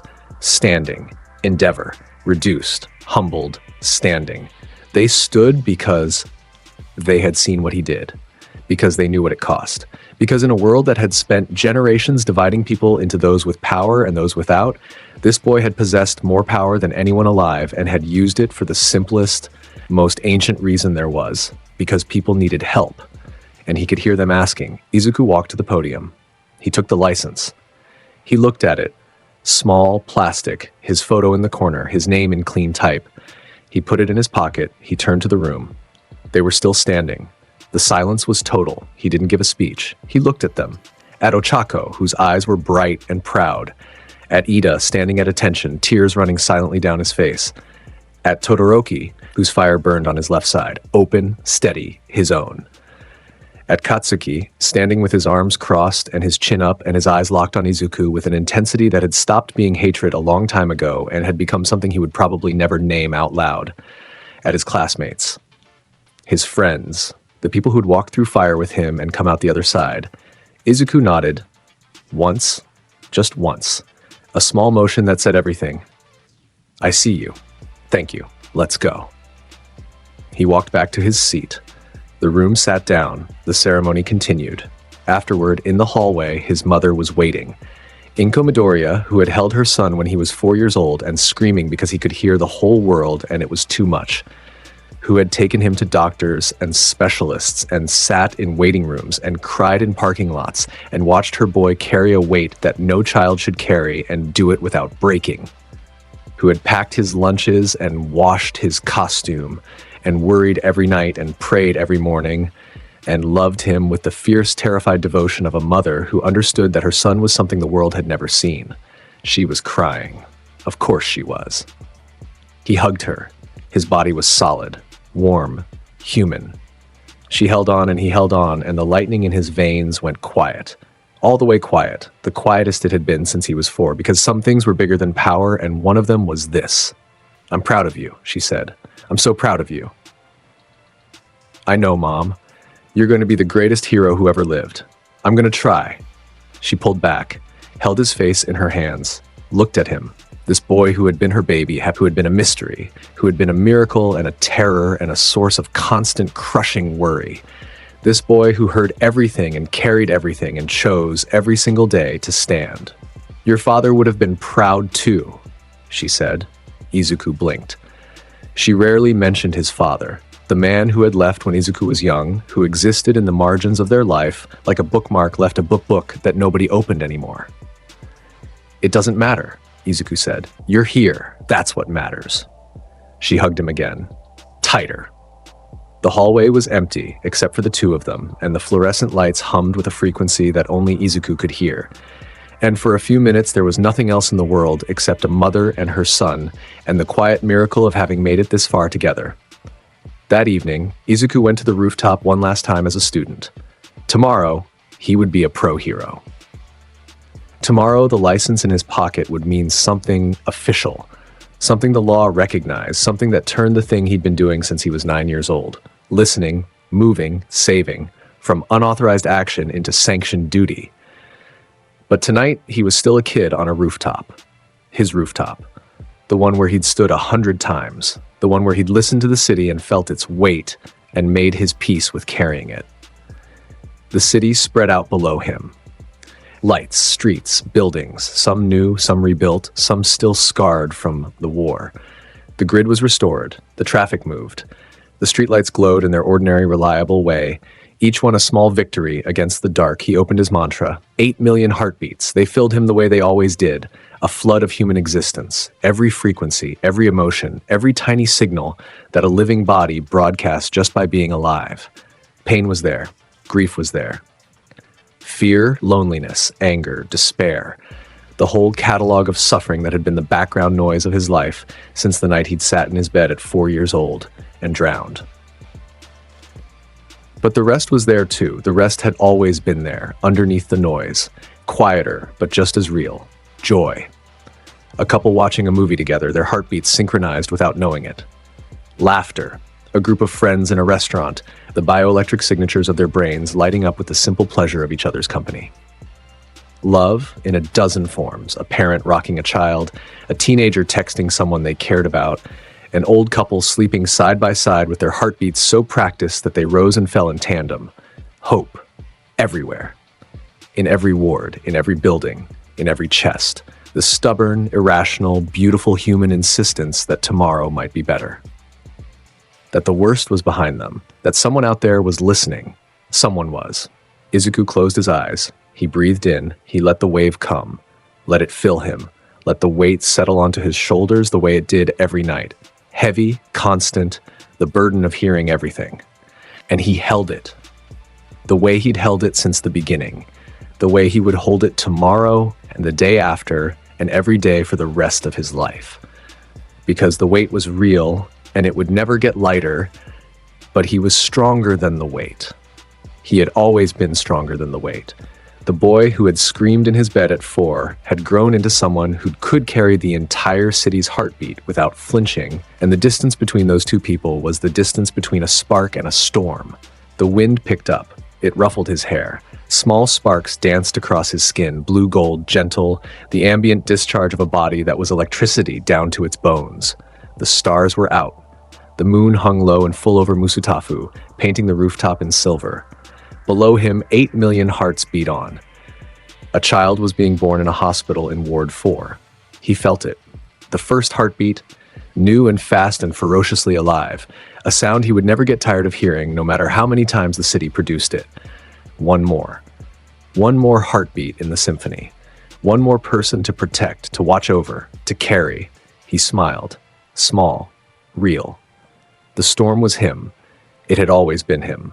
The boy who heard everything, who carried everything, who stood on rooftops in the dark and held the weight of the world between his hands like a current he refused to let ground. The storm was terrifying and beautiful and wild, and it changed everything it touched. And when it passed, the air smelled clean, and the world was different in ways that mattered. Izuku Midoriya opened his eyes. The city glowed below him. The lightning in his veins hummed. Warm, steady, eternal. 8 million heartbeats, beating together, beating for each other, beating because somewhere in the dark a boy made of lightning was listening. And as long as he listened, the silence would never win. He stepped off the rooftop and the storm answered. The roster is reaching god-tier levels. A huge shout-out to the newest legends joining the ranks and the longtime supporters who keep this community thriving. You guys are the fuel to the fire. Pro heroes. The elite front line, stepping up and setting the pace for the whole community. Jacob Rops, Dark Eye, DA, Fire 05, symbol of peace. The pillars of the community, the titans who keep our foundations solid and the hype at an all-time high. Damian Leon, Yam, Christian Mullins, Bully Maguire Shadow, Amory B, Kenneth Ponteras, Neo Star Productions, Asael Cardenas, Shaquan Simmons, Thunder, Elijah Saunders, Peter Hamilton, Freddie Rose, Omega, Chris Talley, Remorsefuls, Black Vein, Joshua Hedrington, Aaron Abercrombie, Drift SK Eater, Akeno Himajima, Corey Tokaz, Yan, Devin Black, Crow, Dasher Games, Joe Bros, Ray Von Crimson River, Dante Alistair, Adam Yonkers, Blood Saints, Donna Cafe, Zeph, KC, Howie60, Ignatius, Albert. Hope of the universe. The ultimate guardians, celestial tier supporters whose impact literally shines across the galaxy. Tayshawn Palmer, Keyshawn, Coldbane 4, The Maniac 563, Sean Brooks, Debbie Vo, L.S. Morningstar, Marl, Spintown, I Shoot X50, Greg Green, James, Kwon Yen Thompson, Juan, Zeno KJ. And that's the story of Izuku Midoriya, the boy who was never quirkless, never helpless, and never ever afraid of lightning. If this video hit different, drop a like. It literally takes 1 second. Subscribe if you want more stories where the protagonist goes absolutely stupid overpowered. We post every week. See you in the next one. Peace.